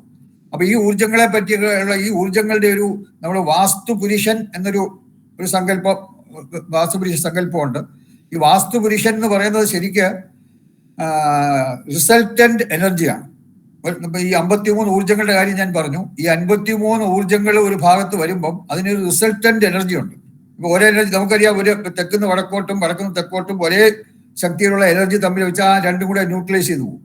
ഈക്വൽ ആൻഡ് ഓപ്പോസിറ്റ് ഡയറക്ഷനിൽ രണ്ട് എനർജി വന്നു കഴിഞ്ഞാൽ രണ്ടും കൂടെ ന്യൂട്രലൈസ് ചെയ്തു പോകും. പക്ഷെ അതേസമയം ചരിഞ്ഞൊക്കെ വന്നു കഴിഞ്ഞാൽ അതിന്റെ റിസൾട്ടന്റ് എനർജി എങ്ങനെ കണ്ടുപിടിക്കാം എന്നൊക്കെ ഇപ്പൊ ഫിസിക്സ് ഒക്കെ പഠിച്ചവർക്കെല്ലാം അറിയാം. അപ്പൊ അങ്ങനെ ഈ റിസൾട്ടന്റ് എനർജി, ഈ 53 എനർജിയുടെയും കൂടെയുള്ള റിസൾട്ടന്റ് എനർജി കണ്ടുപിടിച്ചാൽ ആ റിസൾട്ടന്റ് എനർജിക്കാണ് ഈ വാസ്തുപുരുഷൻ എന്ന് നമ്മൾ പറയുന്നത്. അപ്പൊ ആ വാസ്തുപുരുഷന്റെ ഡയറക്ഷൻ എങ്ങനെയാണ്? അപ്പൊ ആ വാസ്തുപുരുഷ സങ്കല്പം എന്ന് പറയുന്നത് ആ റിസൾട്ടന്റ് എനർജിക്കാണ്. അപ്പൊ അതിനെപ്പറ്റിയും നമുക്ക് മനസ്സിലാക്കാനുണ്ട്. എന്താണ് ഈ വാസ്തുപുരുഷൻ, അതിന്റെ ആ ടെക്നിക്കൽ സൈഡ് എങ്ങനെയാണ് വരുന്നതെന്നുള്ള കാര്യങ്ങൾ മനസ്സിലാക്കാനുണ്ട്. ഇപ്പൊ നമ്മൾ മനസ്സിലാക്കേണ്ട ഒരു കാര്യം, ഇപ്പോൾ ഒരു എഞ്ചിനീയർ അല്ലെങ്കിൽ ഒരു ആർക്കിടെക്ട് ഒരു വീട് ഡിസൈൻ ചെയ്യുമ്പം പ്രധാനമായിട്ടും 3 കാര്യങ്ങൾ അവർ ശ്രദ്ധിക്കാറുണ്ട്. ഒന്ന്, ഈ വീട് നല്ല ഉറപ്പുള്ളതായിരിക്കണം. വലിയ കാറ്റ് മഴയൊക്കെ വന്നാലൊന്നും പൊളിഞ്ഞു പോകാനൊന്നും പാടില്ല. അപ്പോൾ നല്ല ഉറപ്പോട് കൂടി ആയിരിക്കണം ആ വീട് ചെയ്യേണ്ടത്. അതിന്റെ ഫൗണ്ടേഷനും എല്ലാം നല്ല ഉറപ്പായിരിക്കണം. അത് തീർച്ചയായിട്ടും ഇന്നത്തെ മോഡേൺ എഞ്ചിനീയേഴ്സ് അല്ലെങ്കിൽ മോഡേൺ ആർക്കിടെക്ട്സ് വളരെയധികം പ്രാധാന്യം കൊടുക്കുന്നുണ്ട്. വീടിന് ഉറപ്പുണ്ടായിരിക്കണം. രണ്ടാമത്, സൗകര്യം ഉണ്ടായിരിക്കണം, കൺവീനിയൻസ്. അതായത് ഇപ്പൊ വീടിന്റെ ഒരു മൂലയിൽ അടുക്കള കൊണ്ടുവച്ചിട്ട് നേരെ എതിരെയുള്ള മൂലയിൽ കുറെ ദൂരം നടന്ന് ഡൈനിങ് റൂം വെച്ച് കഴിഞ്ഞാൽ ഈ പാത്രമായിട്ട് കൊണ്ടുവരിക, അതൊക്കെ അസൗകര്യമാണ്. അപ്പോൾ ഒരു സൗകര്യം ഉണ്ടായിരിക്കണം, ആ കൺവീനിയൻസ് ഉണ്ടായിരിക്കണം. അതിനും ഇന്നത്തെ മോഡേൺ ആർക്കിടെക്ട്സും എഞ്ചിനീയേഴ്സും ഒക്കെ വളരെ പ്രാധാന്യം കൊടുക്കുന്നുണ്ട്. ഉറപ്പിന് സ്ട്രെങ്ത് ആൻഡ് കൺവീനിയൻസ്. അതുപോലെ മൂന്നാമത്തത്, അതിന് പിന്നെ സ്ട്രെങ്തും അതുപോലെ കൺവീനിയൻസ് കഴിഞ്ഞാൽ ഭംഗി, അതിനൊരു ഇതെന്ന് പറയുന്ന ഒരു അപ്പിയറൻസ്. ആ വീട് കണ്ടു കഴിഞ്ഞാൽ അത് കൊള്ളാം, നല്ല വീട് കാണുന്നവർക്ക് തോന്നത്തക്കൊണ്ട് ആ വീടിന് നല്ലൊരു ആകൃതിയും അതൊക്കെ, അതിനും ഇന്നത്തെ എഞ്ചിനീയേഴ്സും ആർക്കിടെക്ട്സും ഒക്കെ വളരെ കാര്യമായ പ്രാധാന്യം കൊടുക്കുന്നു. ഇത് മൂന്നുമാണ് അവർ കൂടുതലായിട്ട് പ്രാധാന്യം കൊടുക്കുന്നത്. ഒന്ന്, അതിന്റെ സ്ട്രെങ്ത് അല്ലെങ്കിൽ അതിന്റെ ഉറപ്പ്. 2, കൺവീനിയൻസ് അല്ലെങ്കിൽ അതിന്റെ പിന്നെ സൗകര്യം. 3, പിന്നെ ആ വീടിന്റെ ഈ 3 കാര്യങ്ങൾ, ഞാൻ നേരത്തെ പറഞ്ഞ 3 കാര്യങ്ങൾ, അതായത് ഉറപ്പും കൺവീനിയൻസും ഭംഗി, അപ്പിയറൻസ്. അപ്പൊ അതേസമയം ഒരു വാസ്തു എക്സ്പെർട്ടാണ് അല്ലെങ്കിൽ വാസ്തു കൺസൾട്ടന്റ് ആണ് വീട് വെക്കുന്ന അല്ലെങ്കിൽ ഡിസൈൻ ചെയ്യുന്നതെങ്കിൽ ഇത് 3ഉം തീർച്ചയായിട്ടും പ്രാധാന്യമുള്ളത് തന്നെയാണ്. ഇത് കൂടാതെ ആ ഡിസൈൻ ചെയ്യുന്ന ഒരു വീടാണെങ്കിൽ ആ വീട്ടിൽ താമസിക്കുന്നവരുടെ ആരോഗ്യം, ഹെൽത്ത്, അവരുടെ സാമ്പത്തിക സ്ഥിതി, അവരുടെ പിന്നെ ഫൈനാൻഷ്യൽ സ്റ്റാറ്റസ്, അപ്പൊ ഇങ്ങനെയുള്ള കാര്യങ്ങൾ, അവരുടെ ആരോഗ്യം, അവരുടെ അതുപോലെ പീസ് ഓഫ് മൈൻഡ്, സമാധാനം, ഇതൊന്നും ഒരു മോഡേൺ എഞ്ചിനീയർക്കോ ഒരു മോഡേൺ ആർക്കിടെക്ടിനോ ഒരിക്കലും ഇങ്ങനെയുള്ള കാര്യങ്ങളൊന്നും നൽകാൻ സാധിക്കില്ല. അവർക്ക് അറിയില്ല, അവർ പഠിച്ചിട്ടില്ല. പക്ഷെ ഒരു വാസ്തുശാസ്ത്രത്തില് നമുക്ക് നേരത്തെ പറഞ്ഞ ആയം, വ്യയം, അങ്ങനെയുള്ള കാര്യങ്ങളെല്ലാം കൂടെ നമ്മൾ കടന്നു പോകുന്നത് കൊണ്ട് സാമ്പത്തികമായ ഉയർച്ച ഉണ്ടാകും അവിടെ താമസിക്കുന്നവർക്ക്. അതുപോലെ തന്നെ പീസ് ഓഫ് മൈൻഡ്, മനസ്സമാധാനം ഉണ്ടാകും. അതുപോലെ ഹെൽത്ത്, ആരോഗ്യം ഉണ്ടാകും. ഇങ്ങനെയുള്ള കാര്യങ്ങളെല്ലാം പിന്നെ ഈ കാര്യങ്ങളിലും കൂടി ഒരു വാസ്തുശാസ്ത്രത്തിന് വളരെ പ്രാധാന്യമുണ്ട്. അപ്പൊ അങ്ങനെ ആരോഗ്യപൂർണമായ, സാമ്പത്തികമായ ഉയർച്ച ഉണ്ടാകുന്ന, മനസ്സമാധാനം ഉണ്ടാകുന്ന ഒരു വീട്, അതാണ് നമ്മുടെ എല്ലാവരും പ്രധാന ആവശ്യം. മറ്റേത് വേണ്ടെന്നല്ല പറഞ്ഞാൽ അതിന്റെ കൂടെ തന്നെ ഇതും ഉണ്ടായിരിക്കണം. അപ്പൊ ഈ കാര്യങ്ങൾക്ക് വാസ്തുശാസ്ത്രം കൂടുതൽ പ്രാധാന്യം കൊടുത്തിട്ടുണ്ട്. അപ്പൊ അതുപോലെ തന്നെ നമ്മള് പിന്നെ നേരത്തെ വാസ്തുപുരുഷന്റെ കാര്യം പറഞ്ഞു. വാസ്തുപുരുഷന്റെ എപ്പോഴും വാസ്തുപുരുഷന്റെ 3 തരത്തിലുള്ള സ്റ്റാറ്റസ് ഉണ്ട്. ഒന്ന് ചലിച്ചുകൊണ്ടിരിക്കുന്ന വാസ്തുപുരുഷൻ, അനങ്ങാതെ ഇരിക്കുന്ന വാസ്തുപുരുഷൻ, ഓരോ മണിക്കൂറിലും ചലിച്ചുകൊണ്ടിരിക്കുന്ന വാസ്തുപുരുഷന് വിവിധ തരത്തിലുണ്ട്. അതൊക്കെ ഓരോ കാര്യങ്ങൾക്ക് വേണ്ടി ഉപയോഗിക്കാനുള്ളതാണ്. ഇപ്പൊ ഈ ഒരു ഇൻട്രഡക്ഷൻ ഇതിൽ അതിനെപ്പറ്റി കൂടുതൽ പറഞ്ഞാൽ ശരിയാവില്ല, അതുകൊണ്ട് ഞാൻ അതിനെപ്പറ്റി കൂടുതൽ പറയുന്നില്ല. ഏതായാലും എനിക്ക് തന്നിരിക്കുന്ന സമയം ശരിക്കും 9 മണിയാ. ഇപ്പൊ 9 ഇപ്പം അതുവരെ കഴിഞ്ഞു, 9:10 ഇപ്പോഴ്. ലാൽ സമയമുണ്ടോ? ഇനി ലാലുണ്ടോന്ന് അറിയില്ല. ലാൽ ഓക്കെ. ഏതായാലും ഈ സബ്ജക്റ്റിലേക്ക് വരാൻ താല്പര്യമുള്ളവർക്ക് എല്ലാവർക്കും എല്ലാവരെയും വെൽക്കം ചെയ്യുന്നു. 100% സിൻസിയറായിട്ടാണ് ഞാൻ ക്ലാസ് എടുക്കുന്നത്.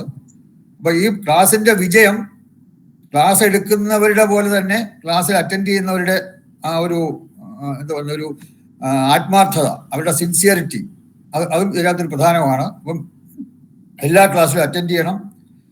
ഒരു ക്ലാസ് കഴിയുന്നിടത്തോളം, നമുക്കെല്ലാം പല കാര്യങ്ങളുണ്ട്, ഇത് മാത്രമല്ല. എന്നാൽ തന്നെയും നിവൃത്തിയുള്ളിടത്തോളം ഒരു ക്ലാസ് പോലും മിസ് ചെയ്യാതെ എല്ലാ ക്ലാസ്സും അറ്റൻഡ് ചെയ്യുക. അപ്പൊ അറ്റൻഡ് ചെയ്യുന്ന അതിൻ്റെതായ മെച്ചം ഉണ്ടാകും. അപ്പൊ നിങ്ങൾക്ക് എല്ലാവർക്കും വളരെ ആത്മാർത്ഥമായ ഒരു വാസ്തുശാസ്ത്രത്തിലെ ഒരു പഠിത്തം ആശീർവദിച്ചുകൊണ്ട് എല്ലാവർക്കും നമസ്കാരം. നമസ്തേ. ഇന്ന് തുടങ്ങുന്ന മറ്റൊരു ക്ലാസ് ദേവപ്രശ്നത്തിൻ്റെതാണ്. ദേവപ്രശ്ന ക്ലാസ് എടുക്കുന്നത് ഇവിടെ പ്രശ്നം, മുഹൂർത്തം, ജാതക വിശകലനം എന്നീ ക്ലാസ്സുകൾ എടുക്കുന്ന മോഹൻ സാറാണ്. മോഹൻ സാറിനെ ഞാൻ ഈ ക്ലാസ്സിലേക്ക് സ്വാഗതം ചെയ്യുന്നു. എല്ലാവർക്കും ദേവപ്രശ്നത്തിന്റെ ക്ലാസ്സിലേക്ക് സ്വാഗതം. ഇപ്പോൾ നിങ്ങളിൽ എല്ലാവരും തന്നെ ജ്യോതിഷത്തിന്റെ കുറച്ച് പ്രാഥമിക പാഠങ്ങൾ പഠിച്ചവരാണ് എന്നാണ് തോന്നുന്നത്. ദേവപ്രശ്നം എന്ന് പറഞ്ഞു കഴിയുമ്പോൾ സാധാരണയായിട്ട് നമ്മൾ എന്തോ ഒരു വലിയ കാര്യം എന്ന് തോന്നും. അങ്ങനെയുള്ള പ്രയാസങ്ങളൊന്നും അതിനകത്തില്ല. സാധാരണ ഒരു കുടുംബ പ്രശ്നം വയ്ക്കുന്നത് പോലെ ഒരു വ്യത്യാസം വരും. പാവചിന്തകള്, ദേവന്റെ കാര്യം പറഞ്ഞുള്ള പാവചിന്തകൾ, അത്രയേ ഉള്ളൂ. ബാക്കി ഉപയോഗിക്കുന്ന ഗ്രന്ഥങ്ങളെല്ലാം പോരാശാസ്ത്രവും പ്രശ്നമാർഗവും, ബാക്കി ജാതകാദേശം, ജാതക തത്വം, ഫലദീപിക, സാരാവലി തുടങ്ങിയ ഗ്രന്ഥങ്ങൾ തന്നെ. പ്രധാനമായിട്ടും പോരാശാസ്ത്രം അറിയാമെങ്കിൽ പിന്നെ വേറെ ഒന്നും പറയത്തക്ക രീതിയിൽ വേണ്ട എന്നുള്ളതാണ്. അതിനെ ഉപയോഗിക്കാൻ പഠിക്കണം, അതേ ഉള്ളൂ. ഇത് വലിയൊരു പ്രയാസപ്പെട്ട ഇടപാടൊന്നുമില്ല. ദേവപ്രശ്നം എന്ന് പറയുമ്പോൾ വേറെ ഒരു കാര്യമുണ്ട്. നമ്മളൊരു ജ്യോത്സ്യര് ആയി കഴിഞ്ഞു കഴിഞ്ഞാൽ സാധാരണയായിട്ട് ഒരു കുടുംബ പ്രശ്നം വയ്ക്കാൻ വേണ്ടി നമ്മളെ വിളിക്കും. എനിക്കൊരു കുടുംബ പ്രശ്നം വയ്ക്കണം, ഞാൻ എന്ന് വരണം, ജ്യോത്സ്യര് വീട്ടിൽ വരുമോ അതോ ഞാൻ ജ്യോത്സ്യരെ കാണാൻ വരണോ എന്ന് പറഞ്ഞ് വിളിച്ചു കഴിഞ്ഞാൽ കുടുംബ പ്രശ്നത്തിന് ഏറ്റവും പ്രധാനപ്പെട്ട വിഷയം അവർ മനസ്സിനകത്ത് കാണുന്നത് പരദേവത അല്ലെങ്കിൽ അവരുടെ കുടുംബ ദേവതയാണ്. ആ ദേവത ആരെന്ന് കണ്ടുപിടിക്കണമെങ്കിൽ ഈ പറഞ്ഞ ദേവപ്രശ്നത്തിന്റെ ഭാഗങ്ങൾ അറിഞ്ഞിരുന്നേ വരും. അതുകൊണ്ട് വളരെ ഒരു പ്രധാനപ്പെട്ട ഒരു കാര്യമാണ് ഞാനിപ്പോൾ പറഞ്ഞത്. ദേവചിന്ത നടത്തണം. അതിൽ പ്രധാനമായിട്ട് വരുന്ന വിഷയങ്ങൾ ഏത് ദേവനാണ് അവരുടെ പരദേവത. പലർക്കും അറിഞ്ഞുകൂടാത്ത വിഷയമാണ്. എൻ്റെ കുടുംബദേവത അറിഞ്ഞുകൂടാ, ആരാണെന്ന് അറിഞ്ഞുകൂടാ. എല്ലാവർക്കും കുടുംബദേവതകളുണ്ട്. അപ്പോൾ അത് ഒരു കാര്യം. അത് കഴിഞ്ഞിട്ട് അവരെ ബാധിച്ചിട്ടുള്ള പ്രശ്നങ്ങൾ എന്തൊക്കെയാണ്, എന്തൊക്കെ ബാധാചിന്തകളും മറ്റു കാര്യങ്ങളൊക്കെ അറിയണം. ഇതൊക്കെ അറിയണമെങ്കിൽ ദേവപ്രശ്നത്തിന്റെ ഭാഗം കൂടെ അറിഞ്ഞിരുന്നേ പറ്റുള്ളൂ. അതിൽ നമ്മൾ പഠിക്കാൻ പോകുന്നത് പ്രധാനപ്പെട്ട വിഷയങ്ങൾ എന്ന് പറയുന്നത്, ഇപ്പോൾ നമ്മൾ ലഗ്നം കൊണ്ട് സാധാരണയായിട്ടൊരു കുടുംബ പ്രശ്നമാണെങ്കിൽ ദേഹസ്യ സൗഷ്ഠവം എന്ന് പറഞ്ഞൊക്കെ പഠിക്കും. 2 നിധികോശ ധനയാന ഭർത്തവ്യമഖിലം വിത്തംവാണി ചക്ഷസ്യ ദക്ഷിണം എന്നൊക്കെ പറഞ്ഞ് 2ാം ഭാവം പഠിക്കും. ഇവിടെ അതിന് പകരം നമ്മൾ പഠിച്ചു പോകുന്നത് എന്തെന്ന് ചോദിച്ചാൽ സാന്നിധ്യ ക്ഷേത്ര ബിംബാനി ത്രീണി ലഗ്നേ വിചിന്തയേത്. ദേവന്റെ സാന്നിധ്യവും ആണ് പ്രധാനം. ലഗ്നം കൊണ്ട് ചിന്തിക്കുന്നു. നിധി കോശ ധനായാന രക്ഷകൻ അർത്ഥരാശിന 2ാം ഭാവം കൊണ്ട് നിധി, ക്ഷേത്രത്തിന്റെ പരിപാലകന്മാര്, അവരെ ചിന്തിക്കുന്നു. ചിന്തനീയം തൃതീയകെ നിവേദ്യ പരിചാരക 3ാം ഭാവം കൊണ്ട് നിവേദ്യവും പരിചാരകന്മാരെയും ചിന്തിക്കുന്നു. ഇങ്ങനെ നമ്മൾ 12 ഭാവങ്ങളെ കുറിച്ച് പഠിക്കും. അത് വളരെ എളുപ്പപ്പെട്ട ശ്ലോകങ്ങളാണ്. അതിന് നമ്മൾ ഉപയോഗിക്കുന്നത് പ്രശ്നമാർഗത്തിന്റെ 2ാമത്തെ വോളിയൂമിൽ 24ാമത്തെ ചാപ്റ്ററിൽ പറയുന്നുണ്ട്. അതല്ലെങ്കിൽ പ്രശ്ന കൗതുകം എന്ന് പറഞ്ഞ് ചെറിയൊരു ബുക്കുണ്ട്. വളരെ ചെറിയ ബുക്കാണ്, കൊണ്ട് നടക്കാനൊക്കെ വളരെ എളുപ്പമാണ്. ഓഫീസിലൊക്കെ പോകുന്നവർക്കോ കുറച്ച് വെളിയിലൊക്കെ ജോലി ചെയ്യുന്നവർക്കൊക്കെ ബാഗിനകത്തിട്ട് കൊണ്ടുപോകാനും സമയം കിട്ടുമ്പോഴെടുത്ത് വെച്ച് വായിക്കാനും ഒക്കെ നല്ല സൗകര്യമുള്ള ഒരു ബുക്കാണ്. ആ ബുക്ക് ശരിക്കും പരിചയപ്പെടുത്തി തരാം. ആ ബുക്ക് വായിക്കുന്നതാണ് ഏറ്റവും നല്ലത്. പ്രശ്ന കൗതുകമാണ്. പ്രശ്ന കൗതുകമാണ്. അതിൽ പറയുന്നുണ്ട് 12 ഭാവങ്ങളും മാത്രമല്ല, കുറച്ച് വിശേഷ കാര്യങ്ങളും കൂടെ അതിനകത്ത് പറയുന്നു. അതൊക്കെ നമുക്ക് ക്ലാസ്സിൽ നോക്കാനേ പറ്റുള്ളൂ, ഇപ്പോഴത് പറയണ്ട എന്നുള്ളതാണ്. വിശേഷപ്പെട്ട കാര്യങ്ങൾ 12 ഭാവങ്ങളും പറഞ്ഞിട്ട് ഓരോ ഭാവത്തിലും നമ്മൾ സാധാ പഠിക്കുമല്ലോ, അതുപോലെ വിശേഷപ്പെട്ട കാര്യങ്ങളും പറയുന്നുണ്ട്. വളരെ എളുപ്പമാണ്, ഭാഷാ ശ്ലോകം പോലെ ഇരിക്കും. എന്തായാലും കുറച്ച് ശ്ലോകങ്ങൾ കൂടി പഠിച്ചു കഴിഞ്ഞാൽ നന്നായിരിക്കും എന്നുള്ളതാണ് എൻ്റെ അഭിപ്രായം. അതിന് ഈ പ്രശ്ന കൗതുകത്തിലാണെങ്കിൽ 5ാമത്തെ ചാപ്റ്ററിലാണ് അതൊക്കെ വരുന്നത്. അത് എളുപ്പമാണ്, വളരെ ചെറിയ കാര്യമാണ്. അത് കഴിഞ്ഞ് ദേവഭാവം പറയുന്നുണ്ട്. അതിന് പ്രശ്നമാർഗത്തിന്റെ 15ാമത്തെ ചാപ്റ്റർ നമ്മൾ പ്രശ്നത്തിന് പഠിച്ചു, അതേ ചാപ്റ്റർ തന്നെ ഇവിടെയും പഠിക്കണം. അത് കുറച്ച് ഡീപ്പായിട്ട് മാർത്താണ്ഡ ഉദയദൃഷ്ടി കേന്ദ്രഗതയസും ഇല്ല അർക്കശംബുരു ഉദാഹൃതോ അഖിലഗ്രഹേഷു എന്ന് പറയുന്ന ശ്ലോകം, അത് തുടങ്ങിയിട്ട് കുറേ കാര്യങ്ങൾ അങ്ങോട്ട് കുറെ പഠിക്കണം, ദേവന്റെ കാര്യങ്ങൾ അറിയാൻ വേണ്ടി. അത് കഴിഞ്ഞിട്ട് പ്രശ്ന കൗതുകത്തിൽ വരുന്നതാണ് മാർത്താണ്ഡ ഉദയദൃഷ്ടി കേന്ദ്രഗതയ സുഖസ്യ ലഗ്നസ്ഥിതി ശംഭോ സന്നിധ സൂചക എന്ന് പറയുന്ന കാര്യങ്ങൾ. അതുമായിട്ട് ബന്ധപ്പെട്ട് കുറെ, അതൊക്കെ വളരെ എളുപ്പമാണ്. നമുക്ക് പഠിച്ചു കഴിയുമ്പോൾ ഒരു ബുദ്ധിമുട്ടും തോന്നില്ല. പറഞ്ഞു തന്ന് കേട്ടുകൊണ്ടിരുന്നു കഴിഞ്ഞാൽ 2-4 പ്രാവശ്യം പറഞ്ഞ് കേൾക്കുകയും അത് കഴിഞ്ഞ് പ്രാക്ടിക്കൽ എക്സാമ്പിൾ ഇടുമ്പോൾ ഞാനിങ്ങനെ റിപ്പീറ്റ് ചെയ്തുകൊണ്ടേയിരിക്കും. Repetition gives good memory. അത് നോക്കുമ്പോൾ നിങ്ങളുടെ ക്ലിയറാ മനസ്സിലാവും, ഒരു ബുദ്ധിമുട്ടും വരില്ല. അത് ആ ഒരു ചാപ്റ്റർ ക്ലിയറാ പഠിക്കുമ്പോൾ. അതുപോലെ വേറെയും പ്രധാനപ്പെട്ട ശ്ലോകങ്ങൾ വേറെയും ഉണ്ട്. ഒരു കാര്യം കൂടെ ഓർമ്മിക്കാനുള്ളത്, ദേവപ്രശ്നത്തിലെ പ്രധാനപ്പെട്ട 2 വിഷയങ്ങൾ എന്തൊക്കെയാണ് അവരെ പിന്തുടരുന്ന ദോഷങ്ങൾ, ഏതൊക്കെയാണ് അവിടുത്തെ ദേവന്മാർ, ഇത് രണ്ടുമാണ് ഏറ്റവും പ്രധാനം. ഇത് രണ്ടും കണ്ടുപിടിക്കാനാണ് പ്രയാസം. അത് ശ്ലോകങ്ങൾ പലതും പറയുന്നുണ്ട്, ഇഷ്ടംപോലെ പറയുന്നുണ്ട്. അതായത് സൂര്യൻ കേന്ദ്രത്തിൽ നിന്നാൽ ശിവനെ പറയാം, ആ സൂര്യന്റെ കേന്ദ്രത്തിൽ ചന്ദ്രൻ നിന്നാൽ ശിവന്റെ അർദ്ധനാരീശ്വര രൂപം പറയാം, ആ സൂര്യന്റെ കേന്ദ്രത്തിൽ ചൊവ്വ നിന്ന് കഴിഞ്ഞാൽ ഭൈരവീ സമേതനായ ഭൈരവനെ പറയാം, ആ സൂര്യന്റെ കേന്ദ്രത്തിൽ ബുധൻ നിന്നാൽ ശങ്കരനാരായണൻ, വ്യാഴം നിന്നാൽ മൃത്യുഞ്ജയൻ, ശുക്രൻ നിന്നാൽ നടരാജൻ, ശനി നിന്നാൽ കിരാത ശിവൻ, അത് കഴിഞ്ഞ് ദക്ഷിണാമൂർത്തി, ഇങ്ങനെയൊക്കെ ഓരോന്നോരോന്നാ പറയുന്നു. ഇതൊക്കെ സാധാരണയായിട്ടുള്ള ചെറിയ ചെറിയ ക്ഷേത്രങ്ങളിലൊന്നും വരില്ല, കുടുംബക്ഷേത്രങ്ങളിലൊന്നും ഇങ്ങനെ വരില്ല. കാരണം ഇതൊക്കെ വലിയ അമ്പലങ്ങളെ ഉദ്ദേശിച്ചാണ് ഇതൊക്കെ പറഞ്ഞിട്ടുള്ളത്. അതുകൊണ്ട് ദേവപ്രശ്നത്തിന്റെ ബുക്കൊക്കെ നമ്മൾ എടുത്തിട്ട് വായിക്കുമ്പോൾ അതിന് സാധാരണയായിട്ടുള്ള ചെറിയ ചെറിയ കുടുംബക്ഷേത്രങ്ങൾ വരുമ്പോൾ ശിവന്റെ പ്രാകൃത രൂപങ്ങളായ മാടൻ തമ്പുരാൻ, യക്ഷി, ഭദ്ര, പിന്നെ ഗണപതിയുടെ രൂപം ഉണ്ടാകാം, ചിലപ്പോൾ പിന്നെ വരുന്നത് മന്ത്രമൂർത്തി, യോഗീശ്വരൻ, ഇങ്ങനെയൊക്കെയുള്ള രൂപങ്ങളൊക്കെ ആയിരിക്കും വരുന്നത്. അപ്പോൾ ഇത് എങ്ങനെ ചിന്തിച്ചെടുക്കണം എന്നുള്ളതാണ് ഏറ്റവും പ്രധാനം. ലോകങ്ങൾ മാത്രം കാണാതെ പഠിച്ചിട്ട് കാര്യമില്ല, പ്രശ്നം ചിന്തിച്ച് മനസ്സിലാക്കണം. അതാണ് ഏറ്റവും പ്രധാനപ്പെട്ട വിഷയം. അത് നമ്മൾ ഈ പറഞ്ഞ പാപചിന്തയും പഠിച്ചിട്ട് ദേവചിന്തയും പഠിക്കണം. അത് കഴിഞ്ഞിട്ട് വരുന്നത് അതിന് പ്രശ്നമാർഗത്തിന്റെ 4ാമത്തെ ചാപ്റ്ററും 15ാമത്തെ ചാപ്റ്ററും ഭംഗിയായിട്ട് പറയുന്നുണ്ട്. 4ാമത്തെ ചാപ്റ്ററിൽ പറയുന്ന കാര്യങ്ങള് ദീപലക്ഷണം പറയുന്നുണ്ട്. ദീപലക്ഷണം അതിൽ പൂർണ്ണമല്ല, വ്യക്തമായിട്ട് എന്ന് പറഞ്ഞു കഴിഞ്ഞാൽ സ്റ്റാൻഡേർഡ് ബുക്കാണ്, വളരെ വിശദീകരിച്ച് പറഞ്ഞിട്ടില്ല. വിശദീകരിച്ച് പഠിക്കാൻ വേണ്ടിയിട്ട് വേറെയും ബുക്കുകൾ റെഫർ ചെയ്യും നമ്മൾ. അത് നിങ്ങൾ വാങ്ങണം എന്നുള്ള നിർബന്ധമില്ല. പ്രശ്നമാർഗവും പ്രശ്ന കൗതുകവും വാങ്ങണം എല്ലാവരും. ശങ്കരഗണകന്റെ ഓണക്കൂർ ശങ്കരഗണകന്റെ ദേവപ്രശ്നം എന്ന് പറഞ്ഞൊരു ബുക്കുണ്ട്, അതിപ്പോ ഇറങ്ങുന്നോന്ന് അറിയില്ല. ആ ബുക്കിൽ കുറച്ച് കാര്യങ്ങൾ പറയുന്നുണ്ട്. അതുകൂടി വായിച്ച് അതുകൂടി കിട്ടുമെങ്കിൽ വാങ്ങുക നല്ലത്. അതിൽ ഉള്ള കാര്യങ്ങൾ നമ്മൾ വളരെ ഡൈല്യൂട്ട് ചെയ്ത് ഭംഗിയായിട്ട് പറഞ്ഞു തരും. പറഞ്ഞു തരുന്നതും പഠിപ്പിക്കുന്ന കാര്യത്തിൽ ഒരു വീഴ്ചയും ഉണ്ടാവില്ല. വളരെ ഭംഗിയായിട്ട് പറഞ്ഞു തരും. നിങ്ങൾ ശ്രദ്ധിച്ച് പഠിച്ചുകൊണ്ടാൽ മാത്രം മതി.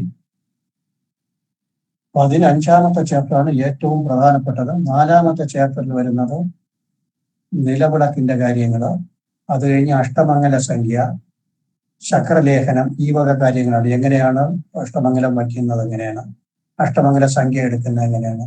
പിന്നെ അതിന്റെ ഉള്ളിൽ ഒരു 8ാമത്തെ 9ാമത്തെ ചാപ്റ്ററിലൊക്കെ അഷ്ടമംഗല സംഖ്യ എടുക്കുന്നത് എങ്ങനെ. അഷ്ടമംഗല സംഖ്യ 1 സൂര്യൻ, 2 ചൊവ്വ, 3 വ്യാഴം, 4 ബുധൻ, അങ്ങനെ പറഞ്ഞിട്ട് അതിന്റെ ഫലങ്ങളൊക്കെ പറയുന്നുണ്ട്. അതും വളരെ ഭാഷാ ശ്ലോകം പോലെ ഇരിക്കും. അഭീഷ്ട അർത്ഥാഗമം കീർത്തി ജയം ഭൂപതിമാനനം സഭാജന ഗ്രാമസങ്കീർത്തി കുന്തേരവി.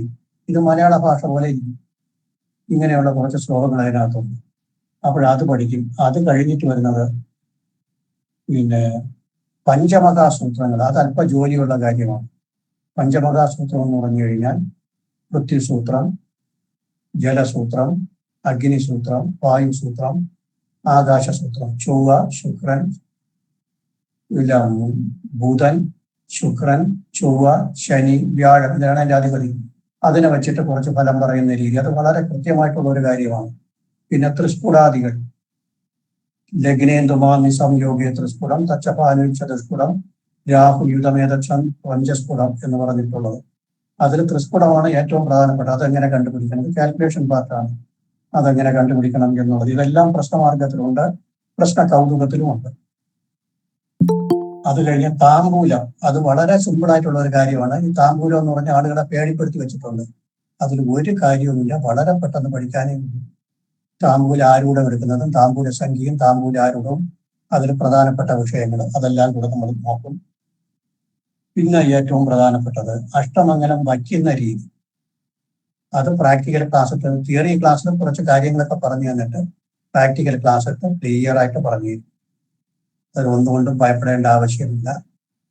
പിന്നെ ഇതിന് വേണ്ടിയിട്ട് ഈ പ്രശ്നമാർഗവും ഓണക്കൂർ ശങ്കരഗണകന്റെ ദേവപ്രശ്നവും പ്രശ്ന കൗതുകവും പോയിട്ട് മുത്തുസ്വാമി സാർ എഴുതിയ കുറച്ച് ബുക്കുകളുണ്ട്. വളരെ ഡൈല്യൂട്ട് ചെയ്ത് എഴുതിയിട്ടുണ്ട്, ഭംഗിയായിട്ട് വിശദീകരിച്ചിട്ടുണ്ട്. ഏതൊരു വ്യക്തിക്കും, ഒരു പ്രിലിമിനറി സ്റ്റുഡന്റിന് പോലും മനസ്സിലാകത്തക്ക രീതിയിൽ സാർ എഴുതിയിട്ടുള്ള ബുക്കുകൾ അവൈലബിൾ ആണ്.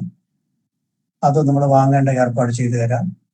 അതുകൂടി വാങ്ങിച്ച് കയ്യിൽ വെച്ചിരുന്നാൽ നിങ്ങൾക്ക് വളരെ സൗകര്യമായിരിക്കും. നോട്ട് വരെ ശരിക്കും പറഞ്ഞാൽ എഴുതേണ്ട ആവശ്യമില്ല എന്നുള്ളതാണ്. അത്ര സിമ്പിളായിട്ട് സാർ എഴുതിയിട്ടുണ്ട്. ആ ബുക്ക് കൂടി വായിച്ചാൽ മതി. അത് കഴിഞ്ഞിട്ട് നിമിത്തം വരുന്നത് നിമിത്തവും പഞ്ചാംഗ വിഷയവും കൂടി ചേർത്ത് പ്രശ്നമാർഗത്തിന്റെ 2ാമത്തെ ചാപ്റ്ററിൽ പറയുന്നു. 2ഉം 3ഉം ചാപ്റ്റർ. അത് പഠിക്കുമ്പോൾ ഓണക്കൂർ ശങ്കരഗണകന്റെ ദേവപ്രശ്നത്തിന്റെ ബുക്ക് കൂടെ വാങ്ങിച്ചു നോക്കണം. അതിൽ പ്രധാനപ്പെട്ട ചില കാര്യങ്ങൾ, അത് നിങ്ങൾ വാങ്ങണമെന്നുള്ള നിർബന്ധമില്ല. അതിൽ പ്രധാനപ്പെട്ട പേജൊക്കെ നമ്മൾ ഓൺലൈനിൽ തന്നെ സൈറ്റിൽ ഇട്ട് തരും. നിങ്ങൾ അതിന്റെ കോപ്പി എടുത്തുകൊണ്ടാകും എന്ന് പറഞ്ഞു കഴിഞ്ഞാൽ നമുക്ക് ഇങ്ങനെ പറയാം. ഒരു നമുക്ക് ഊൺനാടല്ലാത്ത ഒരു നാട്, ഊൺനാടിനല്ലാത്ത അല്ലെങ്കിൽ അന്നപ്രാശത്തിന് പറയാത്ത നാടിനാണ് പ്രശ്നം വയ്ക്കുന്നു എന്നുണ്ടെങ്കിൽ, അന്നപ്രാശത്തിന് അല്ലാത്ത നാട് ആണ് പ്രശ്നം വയ്ക്കുന്നത്. നിവേദ്യ ദോഷമാതിശേത് ഗണ്ണാന്തേഷു ഉപദേവന. അതായത് പ്രശ്നമാർഗത്തിലെ ഒരു 10, 25, 30 ദോഷങ്ങൾ, പഞ്ചാംഗ ദോഷം പറയുന്നുണ്ട്. അടുത്ത ദേവപ്രശ്നത്തിന്റെ ബുക്കിൽ വരുമ്പോൾ ആ പഞ്ചാംഗ ദോഷം കൊണ്ട് എന്തൊക്കെ ഫലം പറയാം. ബാലാന്ന വർഗ്യ താരാസു നിവേദ്യ ദോഷമാതിശത്. എളുപ്പമാണ്, വളരെ സിമ്പിൾ എന്ന് പറഞ്ഞു കഴിഞ്ഞാൽ, ഒരു പ്രശ്നം വയ്ക്കുമ്പോൾ പ്രശ്നത്തിന്റെ നക്ഷത്ര ദിവസം അല്ലെങ്കിൽ നമ്മളെ വിളിക്കുന്ന ദിവസമോ നമ്മൾ ആദ്യമായിട്ട് കാണാൻ വരുന്ന ദിവസം ഊൺനാട് അല്ല എന്നുണ്ടെങ്കിൽ നിവേദ്യത്തിന് ദോഷമുണ്ട്. എന്ത് എളുപ്പം. ബാലാന്ന വർഗ്യ താരാസു നിവേദ്യ ദോഷമാതിശേത് ഗണ്ണാന്തേഷു ഉപദേവാനാം. ഗണ്ണാന്ത നക്ഷത്രത്തിലോ ഗണ്ണാന്ത സമയത്തോ എന്നാൽ ഉപദേവന്മാർക്ക് ദോഷമുണ്ട്. റിക്തായാം ശത്രുനാശം. റിക്തായാം ശത്രുദോഷം. റിക്തതിഥിയായാൽ ശത്രുദോഷം ഉണ്ടെന്നർത്ഥം. അപ്പോഴത് വെച്ചിട്ട് ഇപ്പോ ഒരു എക്സാമ്പിളായിട്ട് പറഞ്ഞുതരാം. ഇന്നത്തെ ഈ സമയം അനുസരിച്ച് ഇപ്പോഴത്തെ ഗ്രഹനില നമുക്ക് എടുത്തു നോക്കാം. ഇപ്പോഴത്തെ ഗ്രഹനില എടുത്തു കഴിഞ്ഞു.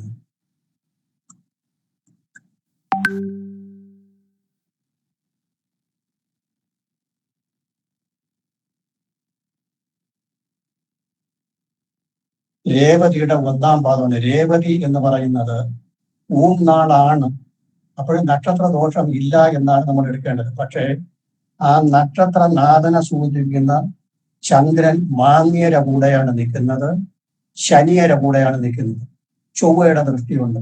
ഇപ്പോഴത്തെ കാര്യമാണ് ഞാൻ പറയുന്നത്. ഇപ്പോൾ ഒരാൾ നമ്മളെ ഒരു ക്ഷേത്രത്തിൽ പ്രശ്നം വയ്ക്കാൻ വേണ്ടി വിളിച്ചു എങ്കിൽ എന്ത് പറയാം? വേറെ ഒന്നും വേണ്ട, നക്ഷത്രത്തിനെ മാത്രം, വേറെ ലഗ്നമോ ഒന്നും പിടിക്കുന്നില്ല.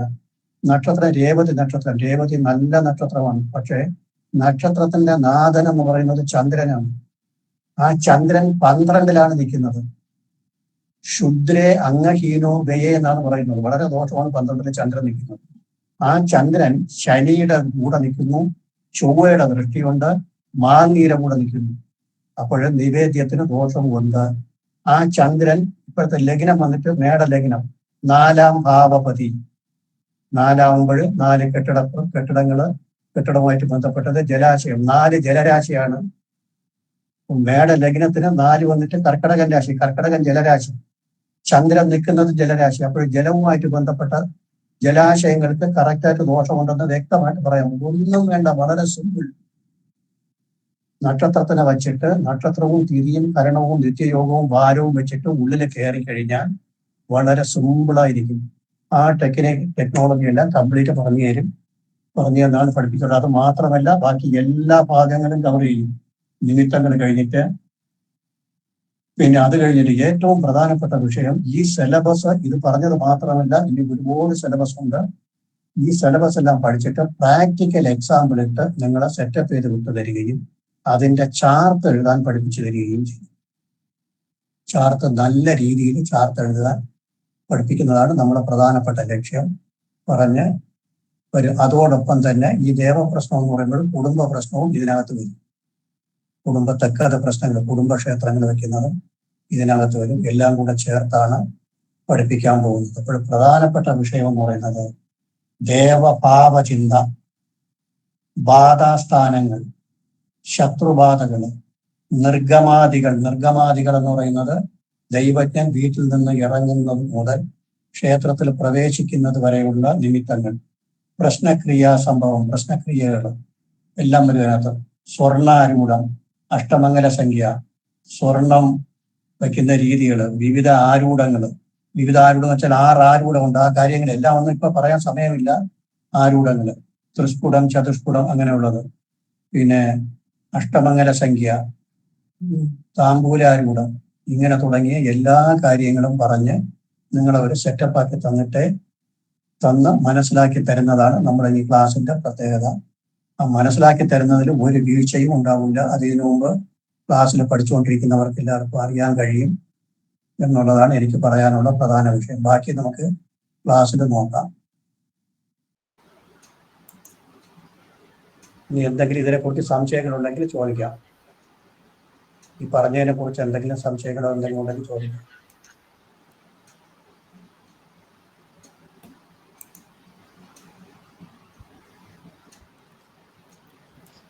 സാറ് ഇതിൽ ഈ കൃഷ്ണൻ പറഞ്ഞപ്പോഴാണ് ഇതിൽ ഇപ്പം രേവതി നക്ഷത്രം പറഞ്ഞിട്ട് നാഥൻ ചന്ദ്രനാണെന്ന് പറഞ്ഞു സാറേ. ബുധനല്ലേ സാറേ നാണെന്ന് നക്ഷത്രനാഥൻ ഉടുപ്രഭു. നക്ഷത്രം ചന്ദ്രനെ വെച്ചിട്ടാണ്, ചന്ദ്രന്റെ സ്ഥിതി വെച്ചിട്ടാണ് നക്ഷത്രത്തിനെ പറയുന്നത്. അത് ചന്ദ്രൻ രേവതിയുടെ നാഥൻ ബുധൻ, അത് വേറെ വിഷയം.